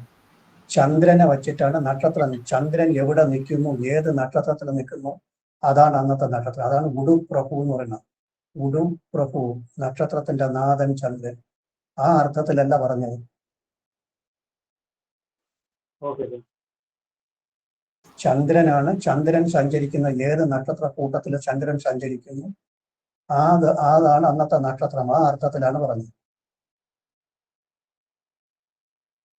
അത് എളുപ്പ വഴിയാണ്. അങ്ങനെ കയറിയതിന് ശേഷം ഇപ്പോൾ നമ്മൾ കയറി കഴിഞ്ഞു. അപ്പോൾ ചന്ദ്രൻ 12-ലാണ് നിൽക്കുന്നത്, ദോഷമുണ്ട്. ചന്ദ്രൻ ആര് എന്ന് നോക്കണം. ചന്ദ്രൻ 4-ാം ഭാവം. 4 ജലരാശി, അവിടെ നിൽക്കുന്ന ജലഗ്രഹം നോക്കിക്കൊള്ളണം. ശുക്രനാണ് അവിടെ നിൽക്കുന്നത്. പിന്നെ ചന്ദ്രൻ നിൽക്കുന്നത് ജലരാശിയിൽ. അപ്പോൾ ജലാശയത്തിന് അവിടെ ചന്ദ്രന് ശനിയുടെയും ചൊവ്വയുടെയും ബന്ധം കിടക്കുന്നത് കൊണ്ടും ശനി അശുദ്ധിയുടെ ആളാണ്. മാന്നി കൂടെ ചന്ദ്രന്റെ കൂടെ നിൽക്കുന്നു. ജലത്തിൽ പലതൊക്കെ വീഴ്ന്ന് കിടക്കുക, ചത്ത് പ്രാണികളൊക്കെ ചത്ത് കിടക്കുക, ഇങ്ങനെയുള്ള പ്രശ്നങ്ങളൊക്കെ ഉണ്ടാവും. ജലത്തിന് അശുദ്ധിയുണ്ട്. വ്യക്തമായിട്ട് പറയാം. കെട്ടിടത്തിനൊക്കെ കുഴപ്പങ്ങളുണ്ട്. അത് ബാക്കിയൊക്കെ നമുക്ക് ചിന്തിച്ചെടുക്കണം. വേറെ ജോലികളുണ്ട്. ഒരു പ്രാഥമികമായിട്ട് നമുക്കൊരു പിടിവള്ളി അതിനകത്ത് ഇനി കിട്ടും.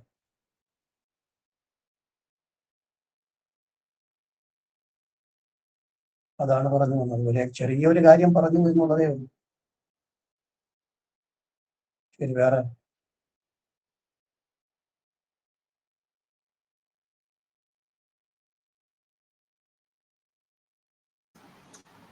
ഈ ദേവപ്രശ്ന ക്ലാസ്സുമായിട്ട് ബന്ധപ്പെട്ട് എന്തെങ്കിലും സംശയം ഉണ്ടെങ്കിൽ ചോദിക്കാം കേട്ടോ. ഞാൻ പറഞ്ഞു പോയതിൽ എന്തെങ്കിലും സംശയങ്ങളോ കാര്യങ്ങളോ ഉണ്ടെങ്കിൽ. പ്രശ്ന കൗതുകം ആരുടെ ബുക്കാ മേടിക്കണ്ടേ? പ്രശ്ന കൗതുകം എന്ന് പറഞ്ഞ ഒരു ബുക്കേ ഉള്ളൂ. ഒരു ചെറിയ ബുക്കാണ്. അത് എഴുതിയിട്ടുള്ളത് ആളിന്റെ പേര് തിരുവനന്തപുരത്ത് കിട്ടും. നമ്മുടെ ഉഴുത്ര വാര്യരാണ് ഗ്രന്ഥകർത്താവ്. ഉഴുത്ര വാര്യർ. സമ്പാദകൻ കുടിയത്ത് കൃഷ്ണൻകുട്ടി ഗുപ്തൻ എന്നാണ്. പഞ്ചാംഗം പുസ്തകശാലയുടേതാണ് ബുക്ക്. വി ഉഴുത്ര വാര്യർ. നല്ലൊരു ബുക്കാണ്. കയ്യിൽ കൊണ്ടു നടക്കാൻ പറ്റിയ ബുക്ക്. ചെറിയ ഒരു ബുക്കാണ്. പ്രശ്ന കൗതുകം എന്ന് പറഞ്ഞു കഴിഞ്ഞാൽ ഒരു ബുക്കേ ഉള്ളൂ. അത് പുതിയ എഡിഷനൊക്കെ നന്നായിരിക്കും. എന്നാലും ഒരുപാട് കാര്യങ്ങൾ കൂട്ടിച്ചേർത്തിരിക്കും. അതിനകത്ത് താമ്പൂലത്തിനെ കുറിച്ചുള്ള കാര്യങ്ങൾ പറയുന്നുണ്ട്. അഷ്ടമംഗല സംഖ്യ പറയുന്നുണ്ട്. പഞ്ചമതാ സൂത്രങ്ങൾ പറയുന്നുണ്ട്. ദേവപാവത്തിനെ കുറിച്ച് പറയുന്നുണ്ട്. പാവചിന്ത പറയുന്നുണ്ട്. ത്രിസ്ഫുടാദികൾ പറയുന്നുണ്ട്. കുറച്ച് നിമിത്തങ്ങൾ ആദ്യം പറയുന്നു. എല്ലാം കുറച്ച് ഷോർട്ടായിട്ട് പറഞ്ഞിട്ടുണ്ട്. ആ ബുക്ക് വായിച്ചിട്ട് പിന്നെ വലിയ ബുക്കുകൾ വായിക്കുന്നതാണ് നല്ലത്. പെട്ടെന്ന് പഠിക്കാം. നമ്മളൊക്കെ ആ ബുക്ക് വെച്ചാണ് പഠിച്ചത്.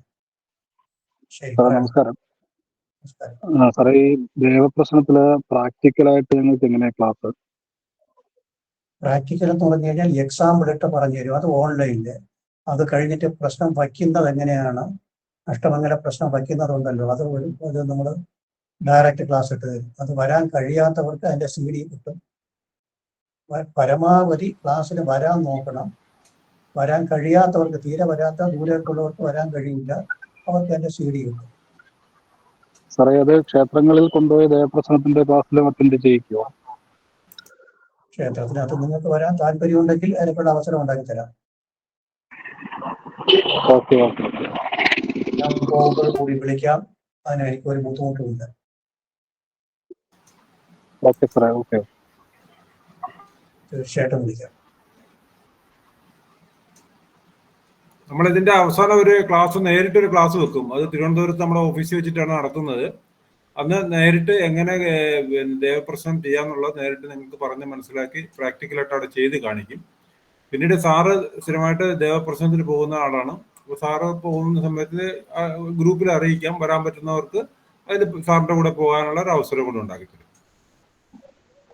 ഓക്കെ സാറേ, ഓക്കെ ഓക്കെ. മറ്റൊരു സംശയം, പരമാവധി ക്ലാസ് മുടങ്ങാതിരിക്കാൻ നോക്കണം. പരമാവധി മുടങ്ങരുത്. പിന്നെ കടുത്ത അത്യാവശ്യങ്ങൾ വന്നാൽ മുടങ്ങിപ്പോവും. അത് അങ്ങനെയല്ല പറഞ്ഞത്. പരമാവധി നമ്മൾ അറിഞ്ഞും കൊണ്ട് മുടങ്ങാതെ എല്ലാ ക്ലാസ്സും അറ്റൻഡ് ചെയ്ത് കഴിഞ്ഞാൽ ഉപയോഗം ഉണ്ടാവും. നമ്മളൊക്കെ നമ്മുടെ ഗുരുക്കന്മാർ ഒരു പ്രാവശ്യം പറഞ്ഞു തന്ന് പഠിച്ചവരാണ്. ഒരു പ്രാവശ്യം. പക്ഷെ കണ്ണിൽ എണ്ണയും ഒഴിച്ചുകൊണ്ടിരിക്കും. സാർ പറയുന്ന ആ വാക്കുകൾ എന്ന് പറഞ്ഞു കഴിഞ്ഞാൽ അത്ര ശ്രദ്ധാപൂർവ്വം ഇരുന്ന് പഠിച്ചാണ്. ഒരേ ഒരു ഗുരുവിന്റെ കീഴിൽ ഇരുന്ന് പഠിച്ചതാണ്. ബുക്കിലൊക്കെ നമ്മൾ വന്ന് നോട്ട് എഴുതി, വീട്ടിൽ വന്നിട്ട് നോട്ട് എഴുതി അതിനെ കൊണ്ട് ഡയറിക്കകത്താക്കിയിട്ടേ അന്ന് ഉറങ്ങുള്ളൂ. അങ്ങനെ ഒരു സർക്കാർ ജോലി ഉണ്ടായിരുന്നു. ആ സർക്കാർ ജോലിയും കയ്യിൽ, അതും വല്ലാത്ത ഡിപ്പാർട്ട്മെന്റാണ്. ചോദിച്ചു കഴിഞ്ഞാൽ നിങ്ങൾ പേടിച്ചു പോകും. അങ്ങനെ ഒരു ഡിപ്പാർട്ട്മെന്റാണ്. ആ ഡിപ്പാർട്ട്മെന്റിൽ ജോലിയും വെച്ചുകൊണ്ട് നമ്മൾ ഇതിനെ കരസ്ഥമാക്കിയെന്ന്. രാത്രി 12-1 മണി വരെയൊക്കെ ഇരിക്കും ഇതിന് പഠിച്ചതാണ്. ഈ ജോലിയും വെച്ചിട്ട് ഹൈദരാബാദ് പോയി 2 വർഷം MA എഴുതി ജ്യോതിഷത്തിൽ. തഞ്ചാവൂർ വന്ന് 6 വർഷം PhD ചെയ്തു. അതിന്റെ ബുദ്ധിമുട്ടുകൾ ഇപ്പോഴും ഒരുപാടുണ്ട്. ആരോഗ്യപരമായ ബുദ്ധിമുട്ടുകളൊക്കെ ഒരുപാടുണ്ട് ഇപ്പോഴും. മുഷിഞ്ഞത് ആ മുഷിച്ചിലൊന്നും നിങ്ങൾക്കുണ്ടാവില്ല. ഭംഗിയായിട്ട് പറഞ്ഞു തരും. അതുകൊണ്ട് നമ്മുടെ കേശവദാസ് സാറ് ഭംഗിയായിട്ട് അത് പറഞ്ഞു. ഇതെല്ലാവർക്കും പറ്റി, എല്ലാവർക്കും ഇങ്ങനെ പഠിക്കാൻ കഴിയുക എന്ന് പറഞ്ഞു കഴിഞ്ഞാൽ അത് പൂർവ്വ പുണ്യമാണ്, സംശയിക്കേ വേണ്ട. ദേവന്റെ കാര്യമൊക്കെ അറിയുക. ഇവിടെ ഇരിക്കുന്ന ദേവൻ ഇന്നതാണ്, ഇന്ന ദോഷമുണ്ട് എന്നൊരു അമ്പലത്തിൽ വന്ന് ഒരു ജ്യോത്സ്യരൊക്കെ പറയാൻ കഴിയും എന്നുണ്ടെങ്കിൽ അയാൾ ആര്? അത് ഈശ്വരാനുഗ്രഹമല്ലേ? അനുഗ്രഹമാണ്.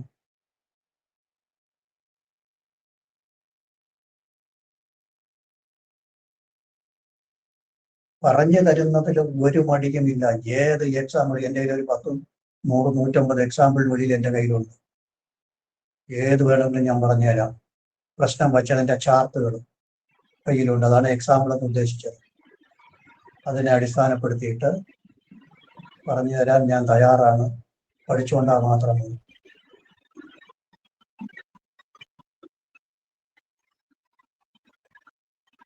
ഹലോ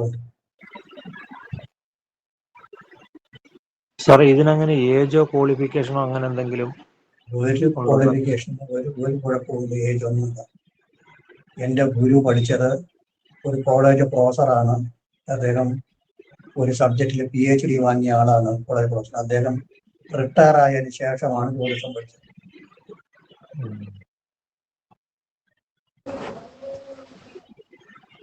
ക്വാളിഫിക്കേഷനും എല്ലാവർക്കും ഗ്രഹിച്ചെടുക്കാൻ പറ്റുമോ? തീർച്ചയായിട്ടും പറ്റും. മനസ്സ് മാത്രം വേണം. Thank you sir. മനസ്സ് മാത്രമാണ്. മനസ്സിനെ പിടിച്ച് നിർത്തിയാൽ മാത്രം ഡൈല്യൂട്ട് ചെയ്ത് പറഞ്ഞു തരും. സാധാരണ ചുമ്മാ പറഞ്ഞുകൊണ്ട് ഓടിക്കൊണ്ട് പോകുന്നതല്ല. അത് ഇവിടെ ക്ലാസ് അറ്റൻഡ് ചെയ്തുകൊണ്ടിരിക്കുന്ന ആൾക്കാർക്ക് അറിയാൻ കഴിയും. അത് ചോദിച്ച് മനസ്സിലാക്കിയിട്ടുണ്ടാകും.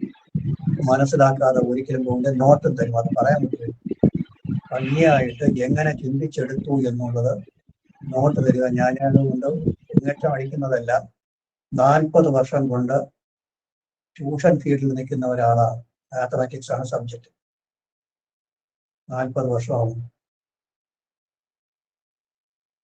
ഒരു സ്കൂളിൽ അധ്യാപകനായിട്ടിരുന്ന് അവിടെ PSC വിളിച്ചപ്പോൾ അതിനെ വിട്ടിട്ട് റവന്യൂ ഡിപ്പാർട്ട്മെന്റിൽ വന്ന് അവിടെ നിന്നൊരു ഡെപ്യൂട്ടി തഹസിൽദാർ റാങ്കിലൊക്കെ ജോലി കഴിഞ്ഞ് റിട്ടയറായാണ്.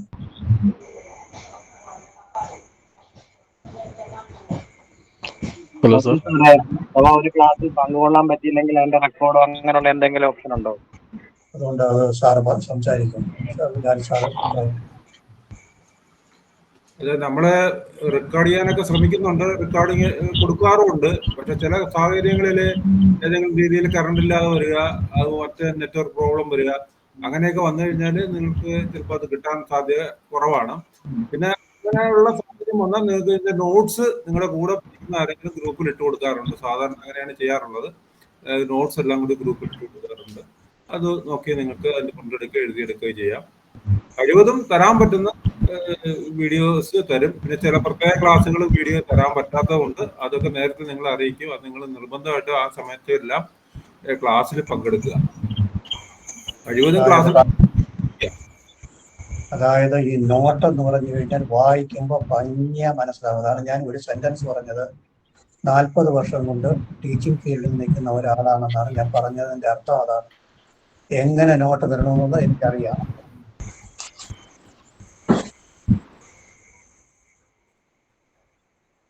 കൃത്യമായിട്ടും ചെയ്യും. അതറിയാം.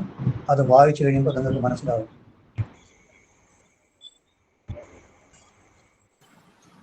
സാറിന്റെ നോട്ടും ക്ലാസ്സും വളരെ പെർഫെക്റ്റ് ആണ്. ഞാനിപ്പോ നേരത്തെ ക്ലാസ്സിലുള്ള ആളാണ്. പ്രശ്നം ഓർക്കുന്നത് വളരെ പെർഫെക്റ്റ് ക്ലാസ് ആണ്. പിന്നെ കൃത്യസമയം എല്ലാ ദിവസവും കൃത്യസമയം പാലിക്കുന്നുണ്ട്. അതൊക്കെ വളരെ പെർഫെക്റ്റ് ആണ്. ശരി. നമ്മളെ ക്ലാസ്സുകളെ സംബന്ധിച്ചുള്ള അത് ഏതൊക്കെ ദിവസങ്ങളിലാണെന്നുള്ള ടൈം ടേബിൾ തയ്യാറാക്കിയിട്ട് എല്ലാ മാസവും 1-ാം തീയതിക്ക് മുമ്പ് നിങ്ങളുടെ ഒരു വാട്സപ്പ് ഗ്രൂപ്പ് ഉണ്ടാവും. ഇപ്പോഴുള്ള വാട്സപ്പ് ഗ്രൂപ്പ് അല്ല, ഇനി നിങ്ങൾക്ക് പ്രത്യേക ഒരു ഗ്രൂപ്പ് ആയിരിക്കും. പിന്നെ വാസ്തു പഠിക്കുന്നവർക്ക് പ്രത്യേകം, അതുപോലെ തന്നെ പിന്നെ ദേവപ്രശ്നത്തിന് പ്രത്യേകം 2 വാട്സപ്പ് ഗ്രൂപ്പിലോട്ട് മാറും. അപ്പം ആ 2 ഗ്രൂപ്പുകളിലും പിന്നെ ക്ലാസ് ഈ മാസത്തെ ഡേറ്റിൽ പറയത്തേ ഉള്ളൂ. അടുത്ത മാസം തൊട്ട് കൃത്യമായിട്ട് 1-ാം തീയതിക്ക് മുമ്പ് ടൈം ടേബിൾ ആയിട്ട് ഇടും. ഇന്ന ദിവസങ്ങളിലായിരിക്കും ക്ലാസ്സുകൾ എന്ന് പറയുന്ന ആ ദിവസങ്ങളിൽ നിങ്ങൾ കൃത്യമായിട്ട് നിങ്ങളുടെ നോട്ട്ബുക്കിൽ ആ ടൈം ടേബിൾ എഴുതി വെക്കുക. എന്നിട്ട് കൃത്യമായിട്ട് ആ പിന്നെ ക്ലാസ്സിൽ കൃത്യമായിട്ട് പങ്കെടുക്കുക. പിന്നെ ക്ലാസ്സിന്റെ സമയമൊക്കെ സാധാരണ 8 മണിക്കാണ് നമ്മുടെ സമയം. ഇന്ന് നമ്മളൊരു മുഹൂർത്തം നോക്കിയിട്ടാണ് ഈ ക്ലാസ് തുടങ്ങിയത്, 8:40 എന്നുള്ളത്. മറ്റു ക്ലാസ്സുകളെല്ലാം 8 മണിക്കാണ്. പിന്നെ എന്തെങ്കിലും അവധികളോ കാര്യങ്ങളൊക്കെ വന്നാൽ മാത്രമേ ക്ലാസ് മാറ്റി വെക്കേണ്ടി വരത്തുള്ളൂ. ഇല്ലാത്ത പക്ഷേ എല്ലാ ക്ലാസ്സും കൃത്യമായിട്ട് തന്നെ നമ്മളിവിടെ നടക്കും. എല്ലാവരും 8 മണിക്ക് ഒരു 5 മിനിറ്റിന് മുമ്പ് ക്ലാസ്സിൽ വന്ന് ജോയിൻ ചെയ്യാം. സാറേ ഈ ദേവപ്രശ്ന ക്ലാസ് എല്ലാ ആഴ്ചയും ഫിക്സഡ് ഡേറ്റ് ആയിരിക്കും സാറേ? ഫിക്സഡ് തീയതി ആയിരിക്കും? അത് ഡേറ്റ് നിങ്ങളെ നേരത്തെ അറിയിക്കും. ഇപ്പം നമുക്ക് ചൊവ്വാഴ്ച പാലടി ആകുമ്പോൾ ക്ലാസ് ഉണ്ട്, സാറിന്റെ ക്ലാസ് ഉണ്ട്. അത് സാറ് തന്നെയല്ലേ എടുക്കുന്നത്, അപ്പൊ പിന്നെ അത് വരത്തില്ല. അത് ഇല്ലാത്ത ദിവസങ്ങൾ ഒഴിവാക്കിയേ വരത്തുള്ളൂ. തിങ്കളാഴ്ച ആയിരിക്കും സാറേ, കാരണം എനിക്ക് തിങ്കളാഴ്ച വേറെ ക്ലാസ് ഉണ്ട്, അതാണ് പ്രശ്നം. ഞാൻ സാറിന് മെസ്സേജ് അത് സാറേ അങ്ങനെ അസൗകര്യം ഉള്ളവര് എനിക്ക് പേഴ്സണലായിട്ട് ഒരു മെസ്സേജുകൾ ഇട്ടേക്കുക. എന്തായാലും ഈ മാസത്തത് 1-2 ക്ലാസ് കൂടി കാണാൻ സാധ്യതയുണ്ട്. അത് പിന്നെ അത് എന്നാ വരുന്നൊന്നും പറയാൻ പറ്റത്തില്ല. അടുത്ത മാസം തൊട്ട് നിങ്ങൾ നേരത്തെ അറിയിച്ചാൽ അതനുസരിച്ചിട്ട് നമുക്ക് ക്ലാസ്സുകൾ മാറ്റി എടുക്കാൻ പറ്റും. കാര്യം സാറിന് തന്നെ വേറെ ക്ലാസ്സുകൾ ഉള്ളതാണ് എല്ലാ ദിവസവും. അപ്പൊ അങ്ങോട്ടും ഇങ്ങോട്ടും മാറുന്നതുകൊണ്ട് സാറിനും ബുദ്ധിമുട്ടുണ്ടാകില്ല. Okay sir. ഓൺലൈൻ ആയിട്ടാണോ വരിക? എന്തോ പറയുന്നു? എക്സാമേ ഓൺലൈൻ ആയിട്ടാണോ വരിക അതോ നേരിട്ട് വന്ന് എഴുതണോ? ഇതിന്റെ അവസാനം നമ്മളൊരു എക്സാം ഉണ്ടാകും. എക്സാം വെച്ചാൽ നമ്മുടെ പിന്നെ ഗ്രൂപ്പിൽ നിങ്ങളെ ചോദ്യ പേപ്പർ എടുക്കും. മൈക്കിൽ നിങ്ങൾ ഓഫ് ചെയ്തോണം. ചോദ്യം ചോദിച്ചിട്ട് മൈക്ക് അങ്ങ് ഓഫ് ആക്കുക. അപ്പൊ നമുക്ക് പറയുന്നത് കേൾക്കാം. സാർ ഇത് 1 ഇയർ ഡിപ്ലോമ കോഴ്സ് ആണോ അതോ PG ഡിപ്ലോമ കോഴ്സാണോ? അല്ല, ഇത് ഡിപ്ലോമ കോഴ്സിന്റെ ആണ്. മറ്റേ ഇത് പറഞ്ഞിരിക്കുന്നത് വാസ്തുവിൻ്റെത്. പിന്നെ PG-യുടേതല്ല. PG-യുടെ 1 വർഷത്തെ കോഴ്സും PG-യുടെ ഡിസംബറിൽ ഇനി തുടങ്ങത്തുള്ളൂ. ഡിപ്ലോമ പിന്നെ ഇത് വാസ്തുവിന്റെ ബേസിക് വാസ്തു, അതാണ് ഡിപ്ലോമ ഇൻ വാസ്തു എന്നുള്ളതാണ് ഇപ്പൊ തുടങ്ങിയ ക്ലാസ്. ദേവപ്രശ്നത്തിന്റെ ജ്യോതിഷ ആചാര്യ എന്ന പേരിലായിരിക്കും നിങ്ങൾ സർട്ടിഫിക്കറ്റ് തരുന്നത്. അതാണ് ഞാൻ ചോദിച്ചത്, ദേവപ്രശ്നത്തെ കുറിച്ചാണ് ചോദിച്ചത്. അത് പിന്നെ ജ്യോതിഷ ആചാര്യ എന്ന് പറഞ്ഞിട്ടാണ് സർട്ടിഫിക്കറ്റ്. സാറേ, മുഹൂർത്തം കുറിക്കുന്നതോടെ എങ്ങനെയാണെന്ന് സിലബസിനകത്ത് ഉൾപ്പെടുത്താമോ? അത് മുഹൂർത്തം നമ്മൾ അതിന് പ്രത്യേകം വേറെ ക്ലാസ് ഉണ്ട്. മുഹൂർത്തവും പൊരുത്തവും എന്ന് പറഞ്ഞിട്ടൊരു ക്ലാസ് ഉണ്ട്. അത് അറ്റൻഡ് ചെയ്താലേ അത് പഠിക്കാൻ പറ്റത്തുള്ളൂ. ഇതിപ്പോ ദേവപ്രശ്നവുമായിട്ട് ബന്ധപ്പെട്ടുള്ള ക്ലാസ്സുകളും മാത്രമായിരിക്കും. എന്തെങ്കിലും ഉണ്ടെങ്കിൽ സാറ് പറയും. ഇന്ന് വിശദീകരിക്കും സാർ. മുഹൂർത്തവും പ്രശ്നവും തന്നെ. മുഹൂർത്തം എന്ന് പറയുന്നത് ഒരു പ്രധാനപ്പെട്ട ഒരു സബ്ജക്റ്റാണ്.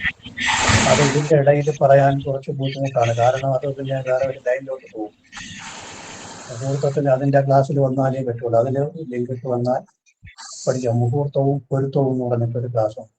പൊരുത്തം എന്ന് പറഞ്ഞാൽ നിങ്ങൾ ഉദ്ദേശിക്കും പോലെ 10-ന് 10 പൊരുത്തം അതല്ല. ജാതക പരിശോധന നടത്തി അത് 7-ാം ഭാവം, ശുക്രൻ, വ്യാഴം ഇവരെയൊക്കെ നോക്കിയെടുത്ത് നിൽക്കുന്ന ഒരു രീതിയുണ്ട്. ഓരാശാസ്ത്രത്തിന്റെ 21, 22, 4, 2 ചാപ്റ്ററുകളൊക്കെ ഭംഗിയായിട്ട് അനലൈസ് ചെയ്യും. 16, 14, 18 ഈ ചാപ്റ്ററുകളൊക്കെ അനലൈസ് ചെയ്തുകൊണ്ടിരിക്കുന്നത് വലിയൊരു സബ്ജക്റ്റാണ്. സാറേ, അതിന്റെ ബാച്ച് ഇപ്പൊ ഉടനെ തുടങ്ങുന്നുണ്ടോ അതോ ഓൾറെഡി നടന്നുകൊണ്ടിരിക്കുകയാണ്? അതിന്റെ ബാച്ച് അടുത്ത മാസം അവസാനമോ അത് കഴിഞ്ഞാൽ തുടങ്ങും.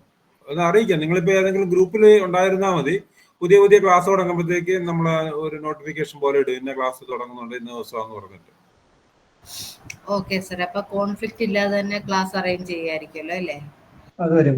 ഒരു ദിവസം 2 ക്ലാസ്. അങ്ങനെ എൻ്റെ ക്ലാസ് 2 ക്ലാസ് വരില്ല. കാരണം ഞാൻ എടുക്കുന്ന ക്ലാസ് ഒരു ദിവസം, എനിക്ക് ഒരു ക്ലാസ് 70 ദിവസം ഉള്ളൂ. അപ്പൊ 2 എണ്ണം ഒരുമിച്ച് എടുക്കാൻ പറ്റില്ല. അതുകൊണ്ട് നിങ്ങൾക്ക് ബുദ്ധിമുട്ട് വരില്ല. Okay sir. Okay, thanks.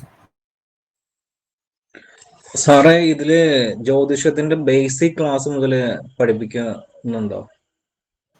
ജ്യോതിഷത്തിന്റെ basic class അടുത്ത മാസം അവസാനം ഒരു ക്ലാസ് തുടങ്ങുന്നുണ്ട്.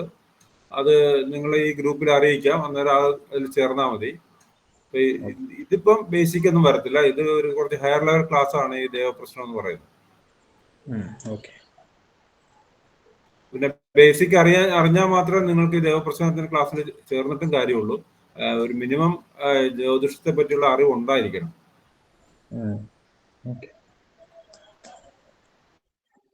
ഇതിൽ പ്രധാനമായിട്ട് ഒരു കാര്യമാണ് ജ്യോതിഷത്തിൽ വരുന്നത്. ഈ ഗ്രഹനില എന്ന് പറയുന്ന ഒരു കോളം, നമ്മൾ 12 കോളവും അതിനകത്ത് 9 ഗ്രഹങ്ങളും മാന്യയും ലഗ്നവും ഉണ്ട്.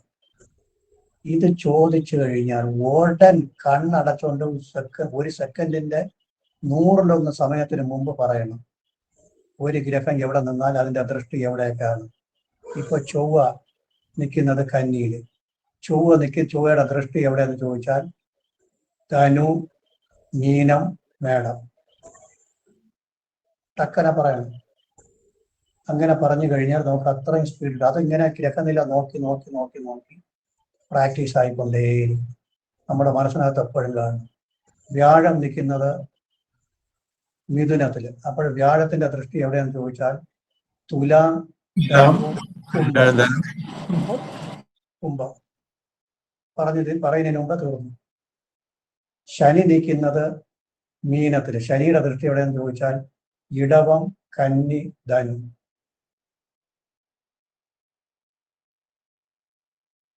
ഇത്രയും ടക്കനെ വരണം. അങ്ങനെ മനസ്സിലാക്കിയിട്ട് ഉടൻ നോക്കിയ ഉടൻ അത് പ്രാക്ടീസ് ചെയ്താലേ കിട്ടുള്ളൂ. പ്രാക്ടീസ് ചെയ്ത് കഴിഞ്ഞാൽ ഇത്രയും ഈ ഒരു ദൃഷ്ടിക്രമം വളരെ അത്യാവശ്യം. അതുപോലെ ഇപ്പോൾ ഒരു ലഗ്നം വന്നു.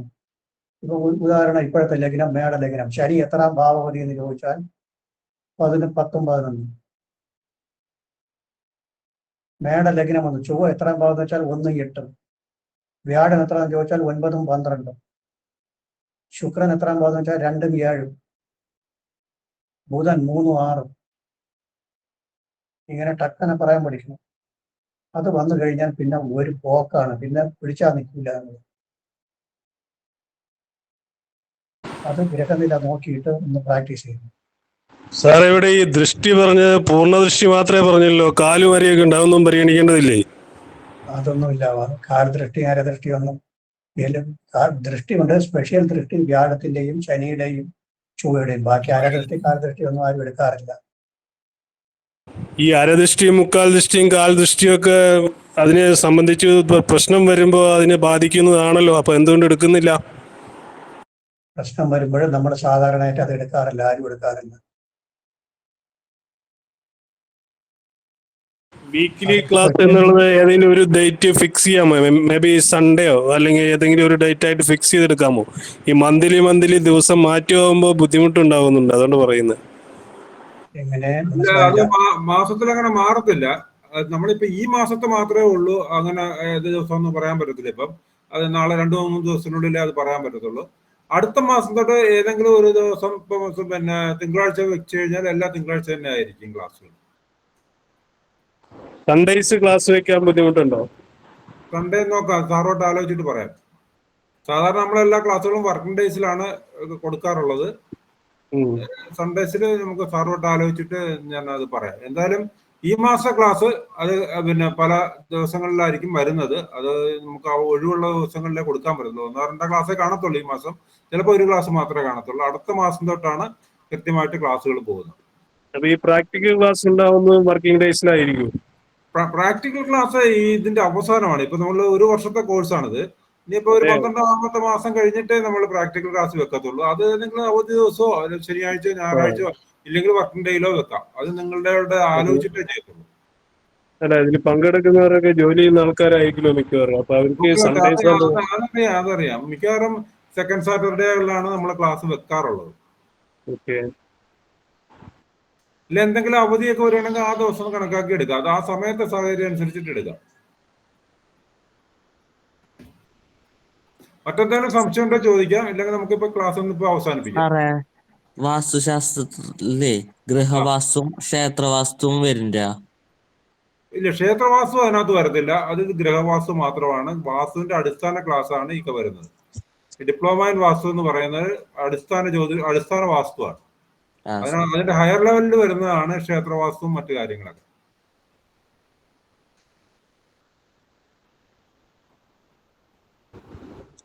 അതെ, ദേവപ്രശ്നത്തില് ഈ സംസ്കൃതം അറിഞ്ഞിരിക്കണമെന്നുണ്ടോ?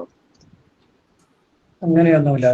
അത് ശ്ലോകം വരുമ്പോൾ ഇപ്പോ നമുക്കിപ്പോ ചില ശ്ലോകങ്ങൾ ഒറ്റ വരിയിൽ പറയും.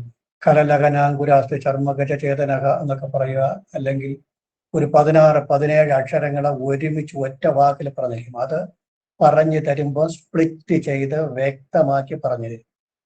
എഴുതി എടുപ്പിച്ചിട്ട് ഓരോ വാക്കും എങ്ങനെ എടുക്കണം. കരപകള സിരാളകര രോമശ ദീർഘതനു, അതായത് ഒരു എക്സാമ്പിൾ. കരപകള സിരാളകര രോമശ ദീർഘതനു കുംഭൻ രാശിയുടെ ആദ്യത്തെ വരിയാണ്. കരപകള സിരാളകര രോമശ ദീർഘതനു എന്ന് പറഞ്ഞ് കോമയിട്ട് ഓരോ വാക്കിനും പിരിച്ചെടുത്ത് അതിന്റെ അർത്ഥം വ്യക്തമായിട്ട് പറഞ്ഞു തന്നു കഴിഞ്ഞാൽ ആർക്കും മലയാളം ഒരു SLC വരെയെങ്കിലും പോയിട്ടുള്ളവർക്ക് ഒരു ബുദ്ധു SLCയും വേണമെന്നില്ല. മലയാളത്തിൽ ഒരു 8ാം ക്ലാസ് പാസ്സായവർക്ക് ആർക്കും മനസ്സിലാവും. അങ്ങനെ പറഞ്ഞു തരുള്ളൂ. പിരിച്ചെടുക്കാൻ നമുക്കതാണ് ആവശ്യം. നമുക്ക് ശ്ലോകം എന്ന് പറഞ്ഞു കഴിഞ്ഞാൽ എങ്ങനെ ഉപയോഗിക്കണം എന്നുള്ളതാണ് നമ്മളെ ചോദ്യം.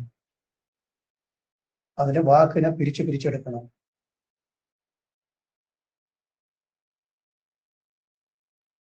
സംസ്കൃതം അറിയണം. ഞാനും സംസ്കൃത പണ്ഡിതനൊന്നുമല്ല. പക്ഷെ നമ്മളിങ്ങനെ സംസ്കൃതം ഇങ്ങനെ ബുക്ക് വെച്ചിട്ടും സാറ് പറഞ്ഞു തന്നൊക്കെ വെച്ചിട്ട് പിരിച്ചെടുത്ത് പഠിച്ചതാണ്. അങ്ങനെ ഒരു കാര്യമേ ഇല്ല.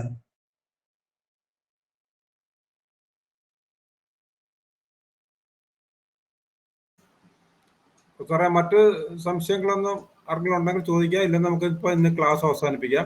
അടുത്ത ക്ലാസ് എങ്ങനെയാണ്, എന്നാണ്, അതിൻ്റെ എല്ലാ ഡീറ്റെയിൽസും പിന്നെ നിങ്ങളുടെ വാട്സപ്പ് ഗ്രൂപ്പിലിടും. പിന്നെ ഈ ദേവപ്രശ്നത്തിനും അതുപോലെ തന്നെ ഡിപ്ലോമ ഇൻ വാസ്തുവിനും പ്രത്യേകം ഗ്രൂപ്പുകൾ ഉണ്ടാവും. അത് രണ്ടിൻ്റെയും ലിങ്കുകൾ നിങ്ങളുടെ ഇപ്പോഴുള്ള വാട്സപ്പ് ഗ്രൂപ്പിലിടും. അപ്പം നിങ്ങൾക്ക് ഏതിനൊക്കെയാണ് ജോയിൻ ചെയ്യേണ്ടത് അതിലോട്ട് നിങ്ങൾ ജോയിൻ ചെയ്യുക. പിന്നീട് അടുത്ത 2 ക്ലാസ് കഴിഞ്ഞിട്ട് മാത്രം ഫീസൊക്കെ അടച്ചാൽ മതി. അടുത്ത 2 ക്ലാസ്സിൽ നിങ്ങൾ മനസ്സിലാക്കുക, നിങ്ങൾക്ക് ഫോളോ ചെയ്യാൻ പറ്റുമോ എന്നുള്ളത് നിങ്ങൾ നോക്കുക. അതിന് ശേഷം നിങ്ങൾ ഫീസ് അടച്ച് കണ്ടിന്യൂ ചെയ്യുക. അതാണ് ഇവിടെ നമ്മൾ എല്ലാ ക്ലാസ്സുകളും അങ്ങനെയാണ് നമ്മൾ ചെയ്യാറുള്ളത്. ആ രീതി തന്നെ ആയിരിക്കും ഇതിലുള്ളത്. അപ്പോൾ ഇനി എന്തെങ്കിലും സംശയങ്ങൾ വല്ലതും ഉണ്ടോ ചോദിക്കുക. ഇല്ലെന്നുണ്ടെങ്കിൽ നമുക്ക് ഇന്നത്തെ ക്ലാസ് ഇവിടെ അവസാനിപ്പിക്കും. ഈ ക്ലാസ് 8 മണി എന്നുള്ളത് 9 മണിയാക്കാൻ പറ്റും. അടുത്ത് പഠിപ്പിക്കുന്ന ആള് ദൂരെയുള്ള ആളാണ്? അല്ല, അത് ദൂരെ അല്ല, ഓൺലൈൻ ക്ലാസ് അല്ല. പക്ഷെ 8 മണിക്ക് ആയിക്കഴിഞ്ഞാൽ 9 മണി ആയിക്കഴിഞ്ഞാൽ പിന്നെ 10 മണിക്ക് അപ്പുറം നമുക്ക് ക്ലാസ് വെക്കാൻ പറ്റത്തില്ല. കാര്യം എല്ലാവർക്കും പിന്നെ ഉറങ്ങുന്ന ചിലവ്, എല്ലാവരും പ്രായമായ ആൾക്കാരൊക്കെ ഒരുപാട് പേരുണ്ടാവും. അപ്പം അവർക്കൊക്കെ ഉറങ്ങേണ്ട സമയം ഉണ്ടാവും, ഭക്ഷണം കഴിക്കേണ്ട സമയം ഉണ്ടാവും. ഇങ്ങനെയൊക്കെയുള്ള പ്രശ്നങ്ങൾ ഉള്ളതുകൊണ്ട് നമ്മുടെ ക്ലാസ്സിന്റെ സമയം 8 മണി തൊട്ട് 9:30 വരെയാണ്. ആ 9:30 കഴിഞ്ഞ് ഒരു 15 മിനിറ്റ് നമുക്ക് എന്തെങ്കിലും സംശയങ്ങൾ ചോദിക്കാൻ വേണ്ടി ഉണ്ടാവും. അല്ലെങ്കിൽ 9:30 തന്നെ ക്ലാസ് നിർത്തും. ഈ രീതിയിലായിരിക്കും പോകുന്നത്. നമുക്ക് ആ സമയം അങ്ങോട്ട് മാറ്റാനായിട്ട് സാധിക്കില്ല.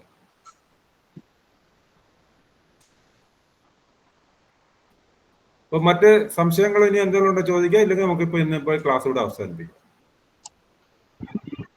സാറേ, ഇന്ന് സാറ് കുറച്ച് ബുക്കിന്റെ പേര് പറഞ്ഞില്ലേ, അതൊന്ന് വാട്സാപ്പ് ഗ്രൂപ്പിൽ ഇടുവോ സാറേ? അത് നമ്മൾ ക്ലാസ് തുടങ്ങുമ്പോൾ നിങ്ങൾക്ക് വിശദമായിട്ട് സാറ് പറഞ്ഞു തരും. ഇന്നിപ്പോ ഒരു ഇതായിട്ട് പറഞ്ഞതേ ഉള്ളൂ.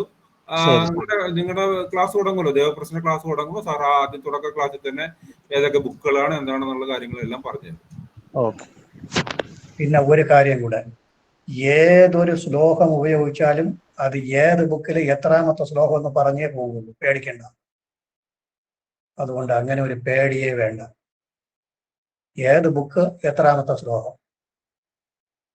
അത് പറഞ്ഞേ പോകും.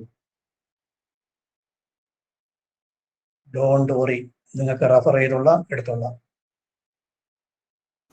അത് 1-2 ക്ലാസ് നിങ്ങൾ പങ്കെടുക്കുമ്പോൾ നിങ്ങൾക്ക് ആ ക്ലാസിന്റെ രീതിയും മറ്റു കാര്യങ്ങളെല്ലാം നിങ്ങൾക്ക് മനസ്സിലാകും. അതിനുശേഷം നിങ്ങൾക്ക് തീരുമാനം എടുക്കാം. അപ്പൊ മറ്റ് സംശയങ്ങളൊന്നും ഇല്ലാന്ന് വിചാരിക്കുന്നു. നമുക്ക് ഇന്നിപ്പോ ക്ലാസ് ഇവിടെ നിർത്താം. എല്ലാവർക്കും ഒരിക്കൽ കൂടി നമസ്കാരം. ഇന്ന് പങ്കെടുത്ത എല്ലാവരെയും ഒരിക്കൽ കൂടി നന്ദി പറയാം. നമസ്കാരം. നമസ്കാരം.